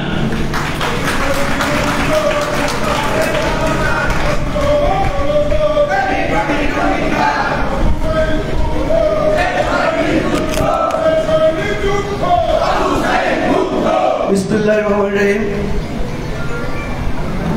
আমার বাংলাদেশ কর্তৃক আয়োজিত এই জুলাই বিপ্লবের 36 দিন বিভিন্ন দিবস উদযাপন উপলক্ষে আজকের প্রথম দিন এই অনুষ্ঠানে উপস্থিত আমার দেশ পত্রিকার সংগ্রামী সম্পাদক, আমাদের সকলের প্রিয়, যিনি একটা অগ্নিস্ফুলিঙ্গ হিসেবে কাজ করেছেন পুরো আন্দোলনে, সৈয়দ মাহমুদুর রহমান ভাই, এবি পার্টির সংগ্রামী চেয়ারম্যান জনাব মুজিবুর রহমান মঞ্জু, এবি পার্টির বিপ্লবী সাধারণ সম্পাদক ব্যারিস্টার আসাদুজ্জামান ফুয়াদ, অন্যান্য ভাইস চেয়ারম্যান বৃন্দ, অতিথিবৃন্দ, গণমাধ্যমের ভাই বোনেরা, সম্মানিত উপস্থিতি, আসসালামু আলাইকুম। ব্যারিস্টার আসাদুজ্জামান ফুয়াদ এবং অন্যান্য বক্তারা যে কথা বলে গেছেন, তারপর খুব কম সামান্য কথাই থাকে বলার। যেহেতু রাজপথে ছিলাম, আন্দোলনে ছিলাম এবং দেখেছি, অনুভব করেছি, পারসিভ করেছি হোয়াট হ্যাপেন্ড ওভার দেয়ার, তাই কিছু কথা অবশ্যই বলতে হয়। আমি শুধু কিছু মানুষের, কিছু গোষ্ঠীর, কিছু ব্যক্তিদের স্বীকৃতি দেব, এটা আমাদের দায়িত্ব, এটা আমাদের দায়। শুধুমাত্র 1400 যারা শহীদ হয়েছেন, আসল সংখ্যাটা যদিও বেশি, কিন্তু আমাদের কাছে সেই ডকুমেন্ট নাই, যেটা দিয়েছে জাতিসংঘ সেটাই ডকুমেন্ট হিসেবে আমরা বারবার উচ্চারণ করছি। আমরা যখন রায়ের বাজার গিয়ে গণকবর দেখেছি, তখন আমাদের মনে হয়েছে এটা 2000-এরও বেশি লোক, অগণিত মানুষ। এই শহীদ যারা পঙ্গু হয়েছেন, এখনো চিকিৎসা নিচ্ছেন, দেশের বাইরে গিয়ে চিকিৎসা নিচ্ছেন, সেই সমস্ত পঙ্গু ভাই বোনেরা যারা চোখ হারিয়েছেন, তাদের সীমাহীন যে ত্যাগ, এইটা আমরা এখানে বক্তি দিয়ে শেষ করতে পারবো না, এটা অনুভব করতে হবে। আমরা যদি একটি সুন্দর বাংলাদেশ গড়তে পারি, সেদিনই তাদের এই রক্ত, তাদের এই চোখ হারানো, তাদের পাহাড়টা সফল হবে, সার্থক হবে। যারা বিদেশে থেকে টাকা পাঠিয়েছিলেন চিকিৎসার জন্য, পানি খাওয়ার জন্য, খাবার খাওয়ার জন্য, শেল্টার দিয়েছেন হোটেলে, সেই সমস্ত ভাই বোনদেরকে আমরা স্মরণ করছি। যারা জার্নালিজম করেছেন বিদেশ থেকে, ইউটিউবার ভাই বোনেরা, তাদেরকে স্মরণ করছি। তারা ওখান থেকে ইন্সপায়ার করেছেন আমাদেরকে, তাদেরকে আমরা ভুলবো না। তো কিছু কিছু ব্যক্তি তাদের ছোটখাটো দু একটা ত্রুটি ধরে নিয়ে তাদেরকে নাই করে দিতে চায়। যে সমস্ত মানুষ ওই বিদেশের ভাই বোনদেরকে নাই করে দিতে চায়, যারা এই আন্দোলনের, এই সফলতার বিপক্ষে কথা বলে, তারা মূলত এই জুলাই আন্দোলনকে ধূলিসাৎ করে দিতে চায়, মাটির সাথে মিশিয়ে দিতে চায়। এটা একটা বড় ধরনের ষড়যন্ত্র। আমরা যখন এই ইনজুরিগুলো হচ্ছিল 16, 17, 18 তারিখ, আমার সাথে আমাদের যুগ্ম আহ্বায়ক রানা গিয়েছিলেন, আলতো ভাই গিয়েছিলেন ঢাকা মেডিকেল কলেজ হাসপাতালে। 16, 17, 18 তারিখের পর we were not allowed to enter in DMCH, যে হাসপাতাল আমার কর্মক্ষেত্র, যে হাসপাতালে আমি চিকিৎসা নেই, যে হাসপাতালে আমি স্যালাইন লাগাই, ছোট ছোট বাচ্চাদেরকে জীবন দেয়, সেই হাসপাতালে আমি নিষিদ্ধ হয়ে গেছি। সেই হাসপাতালে আমাদেরকে ঢুকতে দেওয়া হয় নাই। আমি যখন NIO-তে গিয়েছি, ন্যাশনাল ইনস্টিটিউট অফ অপথলমোলজি, সেখানে আমার মেডিকেল অফিসারকে নিয়ে গিয়ে যখন আমি ভিডিও করছিলাম, তখন সাচিবের ডাক্তার, আওয়ামী লীগের ডাক্তার, সে এসে আমাকে বাধা দিয়েছে। আমার পরিচয় শোনার পর বলে আপনি অনুমতি নেন না কেন, সেটাও ধমকে শুনেছিল। এই ছিল বাস্তবতা। আমি যখন পঙ্গু হাসপাতালে গিয়েছি কয়েকবার, পরবর্তীতে আমাদের সিনিয়র ভাইস চেয়ারম্যানরা গিয়েছেন, হেলাল স্যার এবং আমাদের দিদার স্যার, এটা যুদ্ধের পরে ওনারা দেখে কেঁদে দিয়েছেন যে কি দেখলাম এটা। আপনি যদি জায়গা মতো না যান তাহলে কিছুই বুঝবেন না। তো এই যুদ্ধের পর, বিজয়ের পরে, যখন লাশগুলো ঢাকা মেডিকেল কলেজের বোর্ড শহীদে ছিল, 7-8 দিন পরে লাশগুলো কারা নিবে খুঁজে পাচ্ছিল না লোক, 42 লাশ। তখন এই জার্নালিস্টদেরকে আমি ডেকেছি, ওখানে ব্রিগেডিয়ার যে আসাদ ছিল, আমি ওকে বললাম যে আমাদেরকে একটু অনুমতি দাও। সাংবাদিক ভাইরা এসেছেন, রিপোর্ট করেছেন, কিছু লাশ তারপর চলে গেছে। শহরটিতে এরকম ঘটনা করেছে, অবর্ণনীয় কথা, অবর্ণনীয় ঘটনা। এই জন্য আমি একটা ছোট্ট বই লিখে ফেলেছি, কারণ মেমোরিতে এগুলো থাকবে না, এগুলো ডিলেট হয়ে যাবে, এগুলো ইরেজ হয়ে যাবে। সেই জন্য আমরা ফেসবুকে যেমন লিখেছি, বই লেখারও এগুলো আমরা প্রকাশ করেছি। আমি দেখেছি মাহমুদ ভাই একটা বই বের করেছেন। কাজে আমাদের যে ঘটনাগুলো হয়েছে, পুরো জুলাই জুড়ে আমরা এগুলো কথা বলবো, আমরা এগুলো বারবার তুলে নিয়ে আসবো, কারণ এগুলোকে নাই করে দিতে চাই, ডিলেট করে দিতে চাই। তাদেরকে হুঁশিয়ার করে বলে দিতে চাই, যারা আওয়ামী লীগের মতো ক্যান্সার সেল, টিউমার, আপনারা জানেন ক্যান্সার সেল, টিউমার, এটা শরীরের জন্য কোনো প্রয়োজনীয় জিনিস না। কি করা হয়? এগুলোকে অপারেশন করা হয়, অপারেশন করে টিউমার ফেলে দিতে হয়। এই টিউমার আওয়ামী লীগকে যখন অপারেশন করে একবার ফেলে দিয়েছি, এইটিকে আমার বাংলাদেশের প্রাসঙ্গিক করবো বলেন? অসম্ভব। আর যারা এই টিউমার সেলকে আবার শরীরের সাথে সংযুক্ত করতে চায়, বন্দি ফিরে আসছে, তাদের জন্য খবর যে আপনারা যদি এইটা করতে চান, তাহলে আপনি ওই যে যাদেরকে জবাই করে ফেলে দেওয়া হয়েছে, ওই আওয়ামী লীগের মতো আপনাকে বাংলাদেশ আবার জবাই করবে, আপনাকে অপসারণিক করে দেবে। বাংলাদেশের মানুষ একবার যেহেতু জেগে উঠেছে, তারা বুঝতে পেরেছে ওই টেকনিক কিভাবে ফেসিবাদের কবর দিতে হয়, এই কৌশল যখন তারা একবার জেনে গেছে, তখন তাদেরকে আর নতুন কোনো ফেসিবাদ এসে এই দেশ পরিচালনা করতে পারবে না, এটা অসম্ভব। প্রিয় ভাই বোনেরা, যেহেতু জুলাই জুড়ে আমাদের কথা আছে চিকিৎসকদের সম্বর্ধনা দেওয়ার এবং অন্যান্য যারা আহত হয়েছে তাদেরকে সম্বর্ধনা দেওয়ার, আমরা পুরো মাস জুড়ে কথা বলবো। শুধু কথা বলে না, আমরা আমার বাংলাদেশ পার্টি যেভাবে সব সময় রাজপথে ছিল, কোনো সময় ভয় পাইনি। আমাদের খালিদ হাসান, আমাদের চেয়ারম্যান সাহেব, তারা যখন অ্যারেস্ট হয়ে যায়, তারপর আমরা শহীদ মিনারে গিয়ে সেই 2 তারিখে যখন ওখানে চিকিৎসকদের নিয়ে জড়ো হয়েছিলাম, আমি শুনতে পেরেছি তারা আমাকে খুঁজছে এবং আমাদের নেতৃবৃন্দদেরকে খুঁজছে। এই খোঁজাখুঁজি তো চলতেই থাকবে। আমরা যখন আমাদের জীবন দেওয়ার শপথ একবার নিয়েছি নতুন বাংলাদেশ করার জন্য, এই জীবন 5 তারিখের পর তো আমরা সবাই বোনাস পেয়ে গেছি। যদি 5 তারিখে এই ঘটনা না ঘটতো, আমরা আজকে অনেকেই কবরে থাকতাম, আমরা আজকে শহীদের তালিকা আমাদের নাম উঠতো। অর্থাৎ যেহেতু বোনাস লাইফ, বোনাস জীবন, অর্থাৎ আমাদের সেঞ্চুরি করা শেষ। ক্রিকেট খেলায় সেঞ্চুরি করার পর কি করে? হাত খুলে পিটায়, 6 বলে 36 রান করে। আমাদের সেই দিন এখন আমাদের পুনর্জীবন, এই পুনর্জীবন আমরা হাত খুলে পিটাবো। আমরা সারা বাংলাদেশের মানুষকে ঐক্যবদ্ধ করে এই যে নতুন ফেসিবাদের জন্ম হওয়ার যে উকি ঝুঁকি দিচ্ছে, এইটা আমরা নিমিশেই অবলুপ্ত করে দেবো, নাই করে দেবো। আপনাদের সকলকে ধন্যবাদ জানিয়ে আমি আমার বক্তব্য শেষ করছি। আসসালামু আলাইকুম।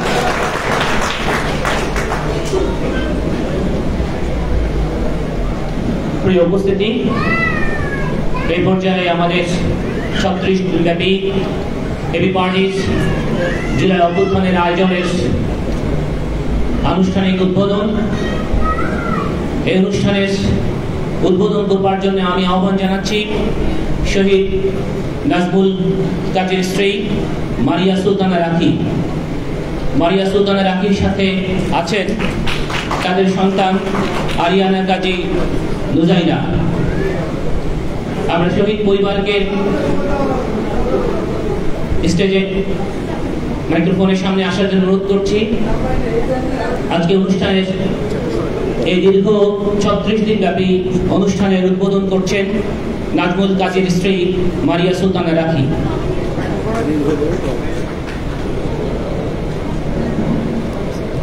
আসসালামু আলাইকুম, আমি শহীদ নাজমুল কাজীর ওয়াইফ। আমার হাজব্যান্ড 18 জুলাই শনিয়াকড়া কাজলাতে শহীদ হন। দুপুর 3টা বাজে বাসার থেকে বের হয় শুকনা খাবার আর পানি নিয়ে। আমিও আমার হাজব্যান্ডের সাথে ওই দিন যেতাম। আমার বাচ্চা তখন মাত্র 2 বছর ছিল, ওকে রাখার মতো কেউ ছিল না, সেই জন্য আমি যাই নাই, আমার হাজব্যান্ডই যায়। 3টার দিক বাসা থেকে বের হয় আর 4টা সাড়ে 4টা বাজে আমার কাছে ফোন আসে যে আমার হাজব্যান্ড আহত। যখন বের হয়ে যাই তখন শুনি যে অনাবিল হসপিটালে ওকে ভর্তি করাইছে। তো আমি অনাবিল হসপিটালের পাশাপাশি যখন যাই তখন শুনি যে ওই জায়গায় ওকে রাখে নাই। তখন এরকমই ছিল, এসব হসপিটালে বলেই দেওয়া হয়েছে যে কোনো আহত ব্যক্তিকে যেন চিকিৎসা। আমার কান্না দেখে 2-1 আসছে, ওরা এটাও বলতে পারবে না যে আমার হাজবেন্ডের মৃত্যুটা কেন হয়েছে। পোস্টমর্টম রিপোর্ট দেখে আমি জানতে পারছি যে আমার হাজবেন্ড মানে কিসের জন্য মারা গেছে, কি ক্ষতির জন্য মারা গেছে। ওরা একটা ব্যান্ডেজ পর্যন্ত করে নাই, সেটা ঢাকা মেডিকেল, অনাবিল কোনো হসপিটাল না। এমন কত মানুষ আছে যে শহীদ হয়েছে শুধু চিকিৎসা ছাড়া, একটুও চিকিৎসা পায় নাই। আমার হাজবেন্ডও পায় নাই। আমার মেয়ের বয়স ছিল 2 বছর, এখন ওর বয়স 3 বছর। 10 দিন আগে ওর বার্থডে গেছিল। প্রত্যেকবার ওর বাবা ওর বার্থডে নিয়ে খুব থাকতো যে মেয়ের জন্য কি করবে না করবে। আর ওর বাবারে ছাড়া সব বাচ্চারা বাবারে ফোন দেয়। আমার মেয়ে আমাকে বলে যে মাম্মি ড্যাডি ড্যাডি, ও ড্যাডিকে ফোন দিতে চায়, কিন্তু আমি কোথায় ডেটে দিব ওরে। আপনারা হচ্ছে কোরবানি দেন গরু, খাসি, ছাগল, আর আমি আমার হাজবেন্ডে দিয়ে দিছি, আমার দুনিয়া দিয়ে দিছি। আপনাদের প্রত্যেকের কাছে এই মানুষগুলো একটা সংখ্যা, 1500 1600 প্রত্যেক একটা সংখ্যা, কিন্তু ওই একটা সংখ্যা আমার কাছে আমার পৃথিবী। একজন মায়ের কাছে তার পৃথিবী। একটা সন্তান জানে যে বাবা হারানোর যন্ত্রণা কি, এতিম শব্দটা খুব ছোট, কিন্তু যে বহন করে এর ভার সেই জানে। আমি খুব ছোটবেলায় এতিম হয়েছি। আমি কখনোই চাইনি আমার মেয়ে এত তাড়াতাড়ি ওর বাবাকে হারাক। ওর বাবারে হারাই ফেলছে তার থেকেও ছোট বয়সে। ওর বাবা ওরে স্কুলে নিয়ে যাওয়ার কথা, ওরে আমি কয়দিন পর ভর্তি করাবো, কিন্তু বাবা পাবে কই? সব বাচ্চারা বাবার সাথে স্কুলে যাবে, শুধু আমার নুজাইরের মতো আরো কত বাচ্চা আছে সবাই। আমার হাজবেন্ডের আন্দোলনে কোনো স্বার্থ ছিল না। আমার হাজবেন্ড ছোট ছোট বাচ্চাগুলোরে গুলি করে মেরে ফেলে, ওদের শুকনা খাবার পানির খুব প্রয়োজন। সে দায়বদ্ধতা, একজন মানুষ একটা দেশের নাগরিক হিসেবে দায়বদ্ধতা থেকেও গেছে। এরকম অনেক নিরপরাধ মানুষকে মেরে ফেলছে। আমি চাই না আর কোনো ফ্যাসিস্ট এই বাংলাদেশে আসুক। এই বাংলাদেশের কাছে আমার চাওয়া পাওয়া শুধু একটাই, এই দেশটা সুষ্ঠু স্বাভাবিক থাকুক, কোনো স্ত্রী বিধবা না হোক, কোনো সন্তান এত কম বয়সে বাবা হারা না হোক, কোনো মা এত ছোট ছোট বাচ্চা সন্তান হারা না হোক। এই পুরো একটা দেশ যদি আমাকে দিয়ে দেয় সরকার, যদি সারা দুনিয়াও আমাকে দিয়ে দেয়, আমার হারানোর বিনিময় কিচ্ছু না, কিচ্ছু না। আমার মানুষের বিনিময় কোনো কিচ্ছু হয় না। একটা মেয়ের সবকিছু হচ্ছে তার স্বামী। আমার হাজবেন্ড মারা যাওয়ার পর আমার মতো এরকম অনেক মেয়ে আছে। আমরা জানি যে দুনিয়াটা কত কঠিন হয়ে যায়। আমার জীবনও কঠিনই হয়ে গেছিল। হয়তো বা বলতে পারবেন যে বাচ্চাটা একটা সুস্থ পরিবেশে বড় হোক, ওকে দেখে কেউ এতিম না বলুক, অবহেলা না করুক। 24-36 জুলাই আন্দোলনে যত মানুষ শহীদ হয়েছে, ওই শহীদের সন্তানদের আপনারা সবাই একটু দেখবেন। আমি জানি আর আমি এরকম অনেক আপুর কথাও জানি যে বাচ্চা নিয়ে কি পরিমাণে স্ট্রাগল করতে হয়। আমার জীবনটাও দুর্বিষহ হয়ে পড়ছিল, আমার বাসা ছেড়ে দিতে হয়েছে, অনেক কিছু করতে হয়েছে, কিন্তু ধন্যবাদ যে ওনারা এরকম একটা আয়োজন করছে। আচ্ছা তুমি একটু বলো বাবা, বলো সুন্দর করে বলো, বলো সবাই বাবার জন্য দোয়া করবে। লজ্জা পাচ্ছি।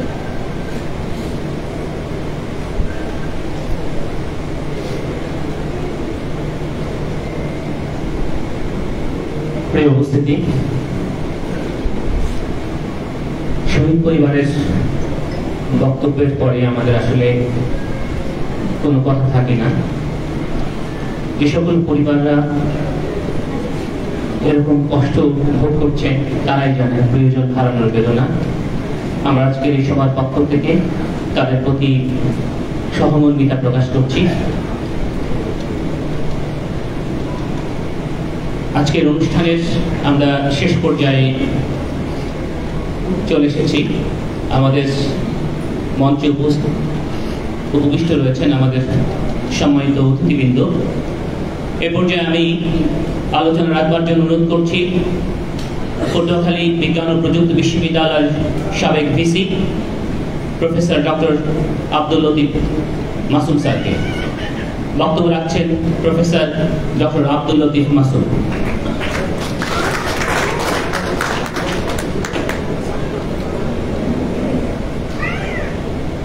মায়ের এই অশ্রুধারা, বীরের এই রক্তস্রোত বৃথা যেতে পারে। বিসমিল্লাহির রহমানির রহিম। আজকের এই মহতী সভার সম্মানীয় সভাপতি ইন্টেলেকচুয়াল পলিটিশিয়ান মুজিবুর রহমান মঞ্জু এবং আমাদের সামনে উপস্থিত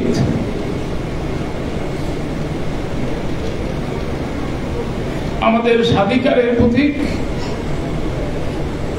মাহমুদুর রহমান, জাতীয় নেতৃবৃন্দ, সুধীবৃন্দ,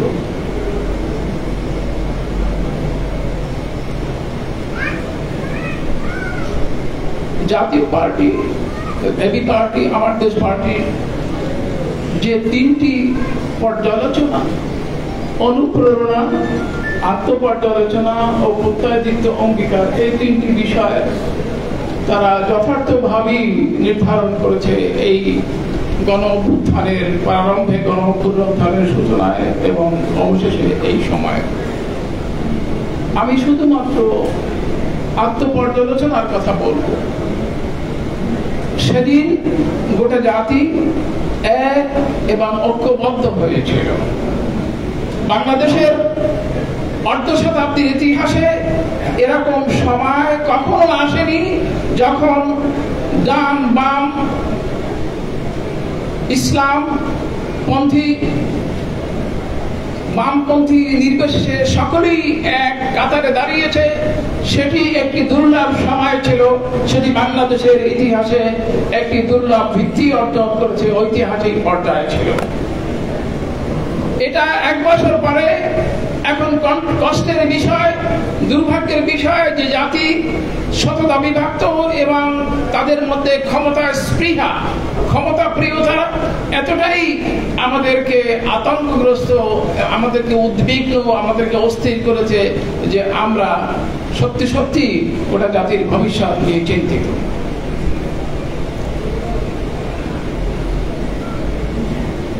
এইখানে একটা জিনিস, একজন সমাজ বিজ্ঞানী হিসাবে আমি আপনাদেরকে একটা জিনিস বোঝবার জন্য চিন্তা করতে বলতে চাই, সেটা হলো গত 15 বছরে যে কালচার, যে সমাজ চেতনা, যে বিষয়াদি গোটা জাতিকে আচ্ছন্ন করেছে, অর্থাৎ তারা এই জাতিকে একটি সন্ত্রাসী জাতি, এই জাতিকে একটি লোভাতুর জাতি, একটি লুণ্ঠনকারী জাতি হিসাবে যে কালচার সৃষ্টি করেছে, সেই কালচার এখন আমাদের মাথায়, আমাদের মগজে, আমাদের বুকে জেঁকে বসেছে। যারা বিশেষ করে যারা নিরঙ্কুশ জনতার অধিকারের কথা বলেন, যারা নিরঙ্কুশ ক্ষমতার কথা বলেন, তারা অবিকল নকল। এটা কষ্টের কথা, দুঃখের কথা, তারা অবিকল নকল। আপনারা ফটোকপি দেখেন না, অবিকল ফটোকপি। সেই নিরঙ্কুশতা, সেই ফ্যাসিবাদী প্রবণতা, সেই কালচার যেন তাদেরকে পেয়ে বসেছে। কিন্তু গোটা জাতির অঙ্গীকার ছিল, শহীদের অধিকার ছিল যে আমরা একটি মুক্ত বাংলাদেশ চাই, যেখানে মানুষ নিঃসংশয় নিঃশেষে স্বাধীনতার কথা বলতে পারবে, মুক্তির কথা বলতে পারবে, নিজের সব কথা বলতে পারবে। আমার কাছে ভালো লেগেছে যে এবি পার্টি সেভাবে তারা একটি মুক্ত স্বাধীন জাতি গড়ার প্রত্যয় দীর্ঘকাল এই জন্মের পর থেকে তারা চেষ্টা করে আসছে। এই 17 বছরে তারা সংগ্রামশীল ছিল, তাদের রয়েছে অনেক রক্তক্ষয়, তাদের অনেক ত্যাগ তিতিক্ষা রয়েছে, এবং একটি বিশেষত্ব বাংলাদেশের রাজনীতিতে এবি পার্টি প্রবিষ্ট করতে সক্ষম হয়েছে, সেটা হচ্ছে ইন্টেলেকচুয়াল লিডারশিপ। এটি আমাকে মুগ্ধ করেছে এবং বারবার এর কারণেই ফিরে আসি। এবং আপনারা ভালো লাগবে জেনে যে গত 17 বছরের সংগ্রামে আমি আমার মতো করে আমার লেখায়, আমার কথায়, আমার বক্তব্যে, এমনকি আমার ব্যক্তিগত উপস্থিতিতে এই স্বাধীনতার সংগ্রামের শরীর ছিলাম। আজকে আমার কথা এখানেই শেষ। আমি মাহমুদুর রহমান প্রতি আবারও গভীর শ্রদ্ধাঞ্জলি জ্ঞাপন করে কথা শেষ করছি। ওমা তৌফিক ইল্লা বিল্লাহ। ধন্যবাদ স্যারকে জ্ঞানগর্ভ আলোচনা রাখার জন্য। প্রিয় উপস্থিতি, আজকের আলোচনা সভায় এ পর্যায়ে প্রধান অতিথির বক্তব্য রাখবার জন্য অনুরোধ করছি এই আন্দোলনের যিনি আমাদেরকে অনুপ্রেরণা জুগিয়েছেন, 17 কোটি মানুষের হৃদয়ের কথা বলেছেন, আমাদের সকলের শ্রদ্ধেয় জনাব মাহমুদুর রহমান। বক্তব্য রাখছেন জনাব মাহমুদুর রহমান।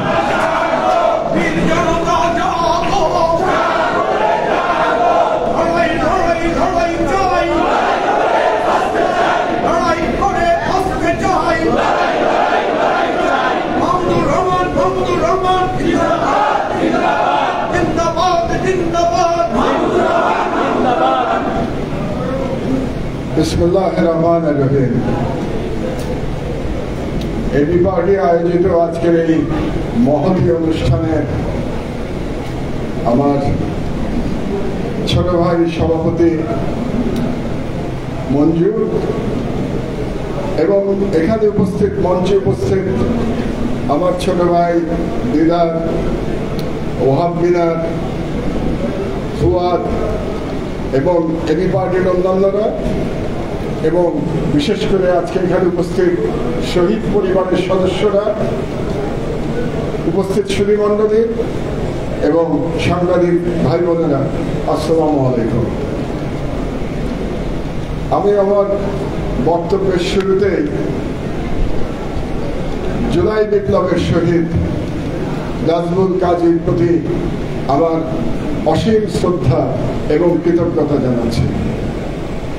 কারণ নাজমুল কাজীর মতো শহীদরা যদি ফ্যাসিবাদের বিরুদ্ধে লড়াই করে জীবন না দিত, তাহলে বাংলাদেশ নতুন করে মুক্তি লাভ করত না। বাংলাদেশের জনগণ তাদের হারানো স্বাধীনতা ফিরে পেত না। সেই জন্যে আমরা শহীদ কাজী এবং আরো যারা 1400 শহীদ এবং অনেকে বলেন তার চেয়েও বেশি শহীদ যারা জীবন দিয়েছেন, যারা লড়াই করে পঙ্গু হয়েছেন এবং যারা জুলাই যোদ্ধা ছিলেন, তাদের সকলের প্রতি আমার শ্রদ্ধা এবং ভালোবাসা এবং কৃতজ্ঞতা। আমি আমার বাকি বক্তব্যের শুরুতে আপনাদের সবাইকে অনুরোধ করব একটু উঠে দাঁড়িয়ে শহীদ পরিবারের প্রতি শ্রদ্ধা জ্ঞাপন করবার জন্য। একটু দয়া করে একটা মিনিট উঠে দাঁড়িয়ে এই শহীদ পরিবারের প্রতি আপনারা একটু সম্মান প্রকাশ করেন। আপনাদেরকে অসংখ্য ধন্যবাদ। আমাদের শহীদ পরিবারের আজকে এখানে কথায় তাদেরকে স্মরণে রেখে কোনো লাভ হবে না, তাহলে পরে শহীদদের প্রকৃত আমরা শ্রদ্ধা জ্ঞাপন করতে সক্ষম হব।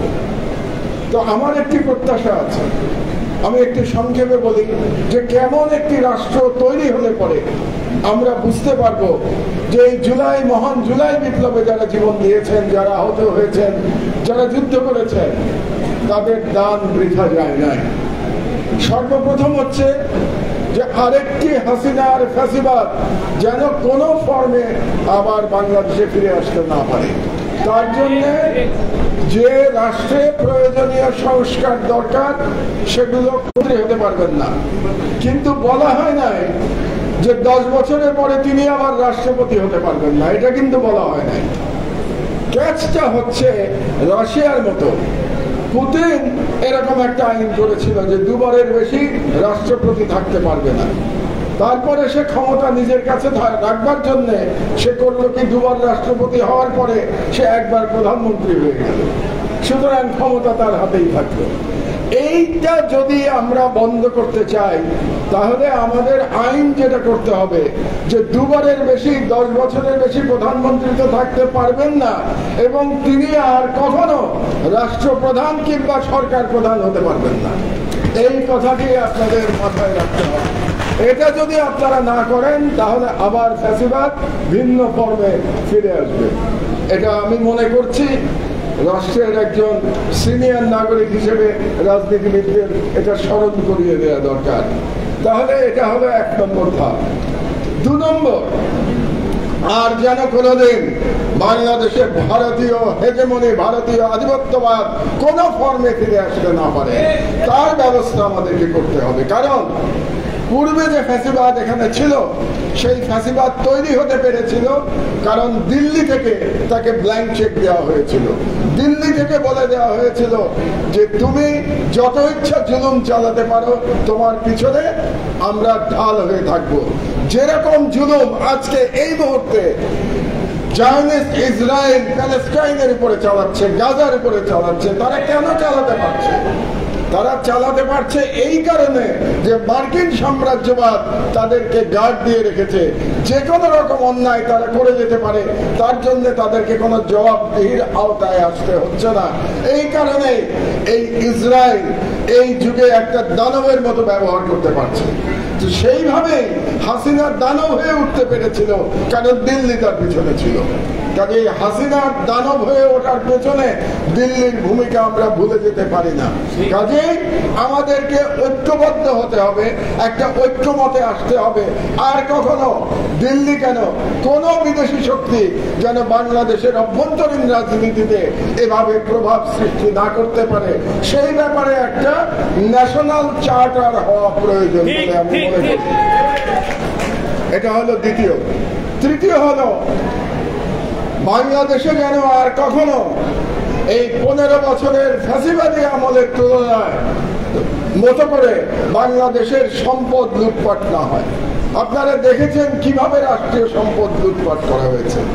আজকেও আমার দেশ পত্রিকায় একটা লিঙ্ক নিউজ আছে যে রিজার্ভ চুরির 5 ক্রিমিনাল একটা নিউজ ছাপা হয়েছে আজকে, আপনাদের তো রিজার্ভ চুরির কথা নিশ্চয়ই মনে আছে। তো এরকম রিজার্ভ চুরির মতো করে আরো লক্ষ লক্ষ কোটি টাকা, লক্ষ কোটি টাকা, লাখ বলছে না, লাখ কোটি টাকা এরকম দুর্নীতি করা হয়েছে হাসিনার 15 বছরে। কাজে আমাদের এমন একটি রাষ্ট্রীয় কাঠামো, একটি আইন, একটি সিস্টেম করতে হবে যাতে করে এভাবে রাষ্ট্রীয় সম্পদ লুটপাট না হতে পারে। এটা হলো আমার 3 নম্বর প্রত্যাশা।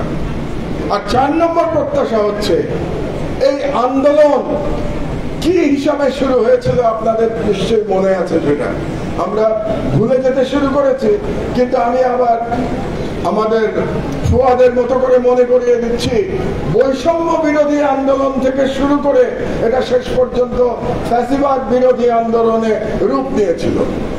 এখন বৈষম্য বিরোধী আন্দোলন বলতে আমরা কি বুঝি এটা একটু বোঝা দরকার। সেটা হলো যে বাংলাদেশ এটা শুধু একটা এলিট রাষ্ট্র হয়ে গড়ে উঠবে না।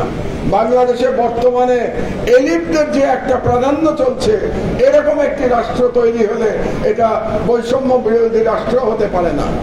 বাংলাদেশে সকল নাগরিকের সম অধিকার থাকতে হবে, তাহলে পরে প্রকৃত বৈষম্য বিরোধী আপনি একটি রাষ্ট্র করতে পারবেন। এখন কিভাবে করবেন?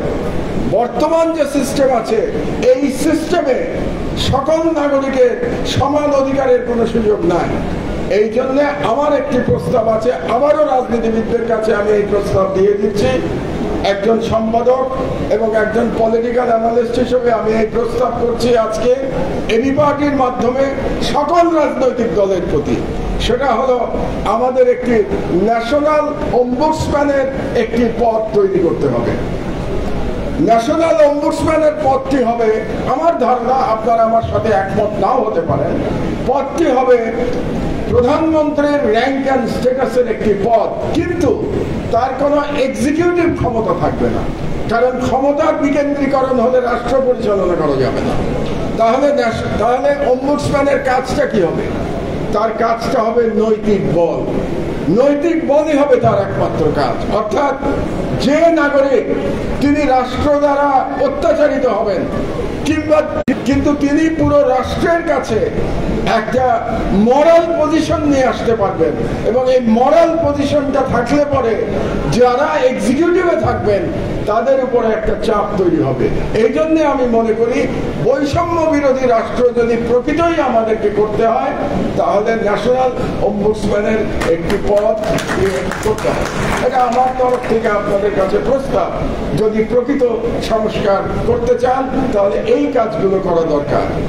এখানে কে ক্ষমতায় যাবে, এটা কি পিআর পদ্ধতিতে হবে নাকি সরাসরি ভোটে হবে, এগুলো সব তাত্ত্বিক প্রশ্ন। বক্তব্য আমি শুনতে চাচ্ছি। শুধু একটা কথা বলে আমি শেষ করব, একটা নালিশ করে শেষ করব বর্তমান সরকারের বিরুদ্ধে, ইউনূস সরকারের বিরুদ্ধে। প্রফেসর ইউনূস সরকার ক্ষমতায় এসছেন, নাজমুল ক্ষমতায় এসছেন, কিন্তু তারা এখন পর্যন্ত জুলাই সনদ প্রক্লেমেশন করতে পারেন নাই। এটা প্রমাণ করে যে তারা শহীদদের প্রকৃতভাবে তারা মূল্যায়ন করছেন না। কারণ যে বিপ্লবের মাধ্যমে তারা ক্ষমতায় আসছেন, আজকে পর্যন্ত সেই বিপ্লবে একটি প্রক্লেমেশন না করতে পারার থেকে বড় ব্যর্থতা আর কিছু হতে পারে না। কাজে আমি আশা করব যে 5ই আগস্টের আগে তারা এই প্রক্লেমেশনটা জাতিকে জানাবেন এ ব্যাপারে, এবং এটা যদি করতে না পারেন তাহলে যত ভালো কাজে এই সরকার করুক না কেন এই ব্যর্থতার দায় প্রফেসর ইউনূসকে দিতে হবে। আমার বক্তব্য আমি দীর্ঘায়িত করব না। ইনশাআল্লাহ আমি আশা করব যে আবারও যদি কোনোদিন বাংলাদেশে কোনো ফ্যাসিস্ট মাথা উঁচু করে উঠার চেষ্টা করে, তাহলে আমরা সকলে রাজপথে নেমে সেই ফ্যাসিস্টের মোকাবেলা করব ইনশাআল্লাহ। আমি আশাবাদী এই কারণে যে দেশের তরুণরা জীবন দিতে জানে, সেই দেশে সেই রাষ্ট্রকে সেই রাষ্ট্রে কোনো ফ্যাসিবাদ দীর্ঘস্থায়ী হতে পারে না। হাসিনার পতনের মাধ্যমে এটা প্রমাণিত হয়েছে। কাজেই বাংলাদেশের মানুষ জীবন দিতে শিখে গেছে, বাংলাদেশের তরুণ রাস্তায় নামতে শিখে গেছে জালিমের বিরুদ্ধে। কাজেই কোনো জালিম যেন আবার মাথা চারা দেওয়ার স্বপ্ন না দেখেন, এই হুঁশিয়ারি উচ্চারণ করে আমার বক্তব্য শেষ করছি। আল্লাহ হাফেজ। বাংলাদেশ জিন্দাবাদ।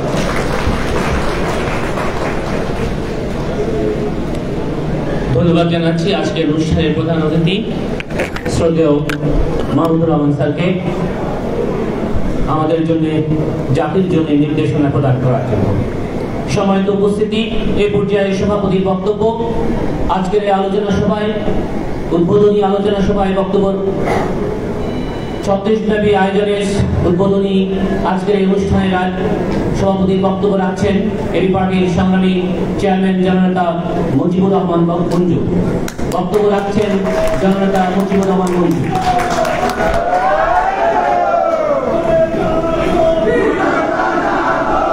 বিসমিল্লাহির রহমানির রহিম। আজকের এই অনুষ্ঠানের সম্মানিত প্রধান অতিথি,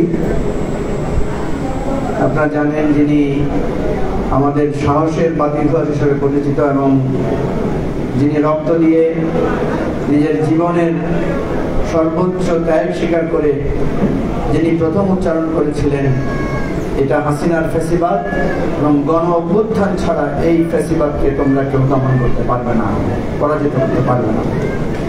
তিনটি নির্বাচন এবং অনেকগুলো আন্দোলন করে আমরা চেষ্টা করেছি এবং আমরা তখন বলতাম যে মাহমুদ ভাই, আপনি গণ অভ্যুত্থান কিভাবে দেখেন, এই দেশে কিভাবে গণ অভ্যুত্থান হতে পারে, এই রাজনীতি, এই তথাকথিত রাজনৈতিক নেতৃত্বে কিভাবে হতে পারে। মাহমুদ ভাই বলেছিলেন গণ অভ্যুত্থান হবে, কিভাবে হবে আমি জানি না।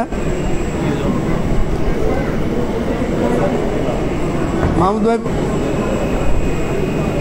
মাইকেলেরা কই? মাহমুদ ভাই আমাদেরকে বারবার বলতেন গণ অভ্যুত্থান কি হবে জানি না, তবে তরুণরাই এই গণ অভ্যুত্থানের নেতৃত্ব একদিন না একদিন দিবে। আজকে সেই মাহমুদুর রহমান আমাদের মাঝে উপস্থিত, সাক্ষাৎ যিনি এই ফেস্টিভ্যালকে একা চ্যালেঞ্জ করেছিলেন এবং বিরাট একটা সংগ্রামের পথ পাড়ি দিয়ে আমরা সর্বশেষ ফেস্টিভ্যালকে পরাজিত করতে পেরেছি। আজকের অনুষ্ঠানের আমার অত্যন্ত স্নেহধন্য প্রিয় বোন রাখি, যে আমাদের প্রিয় নাজমুল কাজীর স্ত্রী এবং তার প্রাণস্পন্দন নুজাইরা এখানে উপস্থিত আছেন। আমার এখনো চোখে ভাসে রাখি নাজমুলের মৃতদেহের সামনে দাঁড়িয়ে বারবার বলছিলেন আমার স্বামী মৃত্যুবরণ করতে পারে না, এবং সে একটা কথা বলেছিল সেদিন পাগলের মতো, সে বলেছিল আপনাদের কি মনে হয় আমি আমার স্বামী হারার বয়সে এসেছি? প্রিয় ভাই বন্ধুগণ, আজকে আমাদের আবেগের দিন। আজকে ওই পিসি পুলিশের সেই রায়ট কার থেকে তাকে জীবনে এসেছিলাম শুধু একটি প্রশ্ন। আমাদের সেদিন একটাই প্রশ্ন ছিল, আমিও নির্যাতিত তুমিও নির্যাতিত। সেদিন একটাই প্রশ্ন ছিল, তুমিও মজলুম আমিও মজলুম। সেদিন একটাই প্রশ্ন ছিল, তোমার শরীরের রক্ত লাল আমার শরীরের রক্ত লাল, আমাদের দুজনের রক্তের স্রোতে রাজপথ ভেসেছে, আমরা ফেসিবাদের পতন ছাড়া কেউ ঘরে ফিরে যাব না। আমরা সেই ইতিহাস দেখেছি। ফলে সেদিন আমরা কেউ কারো ইন্টিগ্রিটি নিয়ে, কেউ কারো ত্যাগ নিয়ে, কেউ কারো অবদান নিয়ে প্রশ্ন তুলি নাই। মাহমুদুর রহমান যখন তুরস্ক থেকে দিনের পর দিন টেলিফোন করে আমাদের উজ্জীবিত করেছেন, লিখেছেন, বক্তব্য রেখেছেন এবং দিক নির্দেশনা দিয়েছেন, সেদিন আমরা একাকার হয়ে গিয়েছিলাম। একটি প্রশ্ন, এই আমার স্বাধীন বাংলাদেশ, এই আমার 55,000 বর্গ মাইল, এই আমার দেশ, যেই দেশের জন্য আমরা বারবার রক্ত দিয়েছি, এই দেশকে পরাধীনতা আর আধিপত্যবাদ থেকে মুক্ত করতে হবে। সুতরাং আজকে কেন এত প্রশ্ন, কেন আজকে সংস্কার নিয়ে বিরোধ, কেন আজকে কে কার অবদান রেখেছে সেটা নিয়ে আমাদের মধ্যে দ্বিধা? হ্যাঁ, আমরা এই বাংলার মানুষ বারবার ঐক্যবদ্ধ হয়েছি, বারবার দ্বিধা বিভক্ত হয়েছি। আমরা বারবার শত্রুর বিরুদ্ধে লড়াই করেছি, আবার দুর্ভাগ্যের সাথে ইতিহাস বলতে হয় আমরা নিজেও নিজের সাথে লড়াই করছি, নিজেও নিজের রক্ত ঝরিয়েছি। এত রক্ত রক্ত যাওয়ার পরও কেন পরিবর্তন হয় না? এত রক্তদানের পরেও কেন আমরা বুঝি না এ আমার বাংলাদেশ? এত ত্যাগ কুরবানির পরও কেন আমাদের এই হৃদয়ে প্রশ্ন আসে না? ওই ছোট্ট নুজাইরা যে এখনো জানে না তার বাবার কবরটা কোথায় আছে, এখনো তার সেই বোঝ আসে না। সে হয়তো বুঝবে আরো যখন বড় হবে, সে যখন দেখবে স্কুলে সবার বাবা আসে, আমার বাবা কেন আসে না? সে যখন স্মৃতিতে শুনবে এক ফ্যাসিবাদকে হটানোর জন্য, এক স্বৈর শাসককে হটানোর জন্য তার বাবাকে অসহায় ভাবে জীবন দিতে হয়েছে, রক্ত দিতে হয়েছে, সেদিন এই রাষ্ট্রের কাছে তার বিবেক দিয়ে সে প্রশ্ন করবে, তোমরা আজ কেন বিভক্ত? তোমরা আজ কেন গণতন্ত্র রক্ষার জন্য তোমরা আজকে একে অপরের বিরুদ্ধে দাঁড়িয়েছো? সেদিন তার হৃদয়ের বিবেকের কাছে প্রশ্নের জবাব আমরা দিতে পারবো না। সেদিন হয়তো ওই প্রজন্ম আবার আমাদের সামনে এসে দাঁড়াবে। মাহমুদুর রহমান যে কথাটা বলেছিলেন, গণ অভ্যুত্থানই একমাত্র পরিণতি, সেই আবার সেই গণ অভ্যুত্থানের পরিণতি আমাদেরকে ভোগ করতে হবে। সংগ্রামী সাথী ও বন্ধুগণ, আমরা আজকে এখানে দাঁড়িয়ে স্পষ্ট করে বলতে চাই, আমরা কোনো মতাদর্শিক জোট বা কোনো ক্ষমতার জোটে বিশ্বাসী না। আমরা বিশ্বাস করি বৈষম্যের বিরুদ্ধে, গণতন্ত্রের পক্ষে, বাংলাদেশকে নতুন করে বদলে দেওয়ার সংস্কার করে নতুন এক বাংলাদেশের রূপান্তরের পক্ষে আমরা সাধারণ জনতার জোটে আমরা বিশ্বাসী। আপনারা যান ক্ষমতার জোটে, আপনারা যান মতাদর্শিক জোটে, আমরা তিল তিল করে বাংলাদেশকে সংস্কারের জন্য, পুনরায় গঠনের জন্য, ওই নাজমুল কাজী, ওই আমাদের আবু সাইদ মুগ্ধের রক্তের বিনিময়ে একটা সুন্দর কল্যাণকর বাংলাদেশের জন্য এবিপাটির লড়াই সংগ্রাম আমরা চালিয়ে যাব ইনশাআল্লাহ।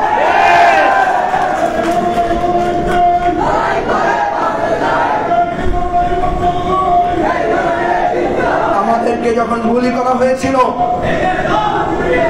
এই প্রেস ক্লাবের সামনেই, এই প্রেস ক্লাবের সামনেই আমাদেরকে গুলি করা হয়েছে।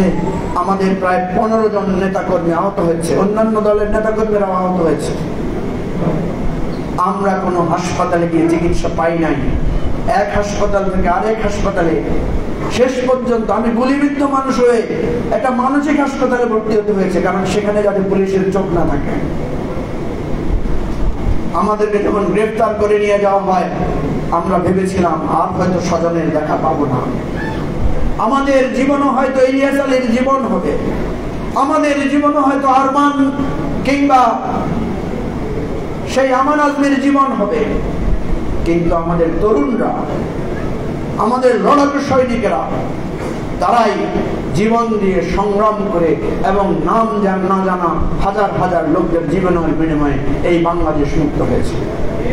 মাহমুদুর রহমান যেদিন বাংলাদেশে পা রেখেছেন, তিনি বলেছিলেন আবার আমার দেশ চালু হবে।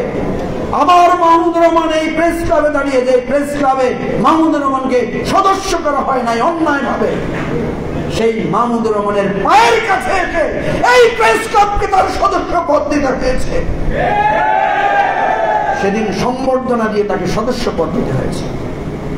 আজকে মাহমুদুর রহমানকে 21 পদক দেওয়া হয়েছে।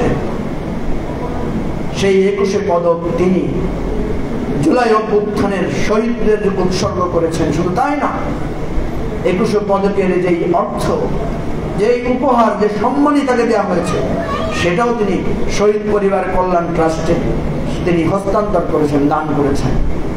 প্রিয় ভাই বন্ধুগণ, যতদিন নাজমুল কাজীর সন্তানরা বেঁচে থাকবে, যতদিন মাহমুদুর রহমানরা বেঁচে থাকবে, যতদিন নুজাইয়ার মতো সন্তানেরা বেঁচে থাকবে, আমি ব্যারিস্টার ফুয়াদের কথার সাথে কণ্ঠ মিলিয়ে বলতে চাই, বাংলাদেশের লড়াই আমরা চালিয়ে যাব। প্রয়োজনে আমরাও আবু সাইদ হব, আমরাও মুক্ত হব, আমরাও নাজমুল কাজীর মতো জীবন দেব। বাংলাদেশকে আর কখনো ফ্যাসিবাদের হাতে আমরা সমর্পিত হতে দেব না ইনশাআল্লাহ।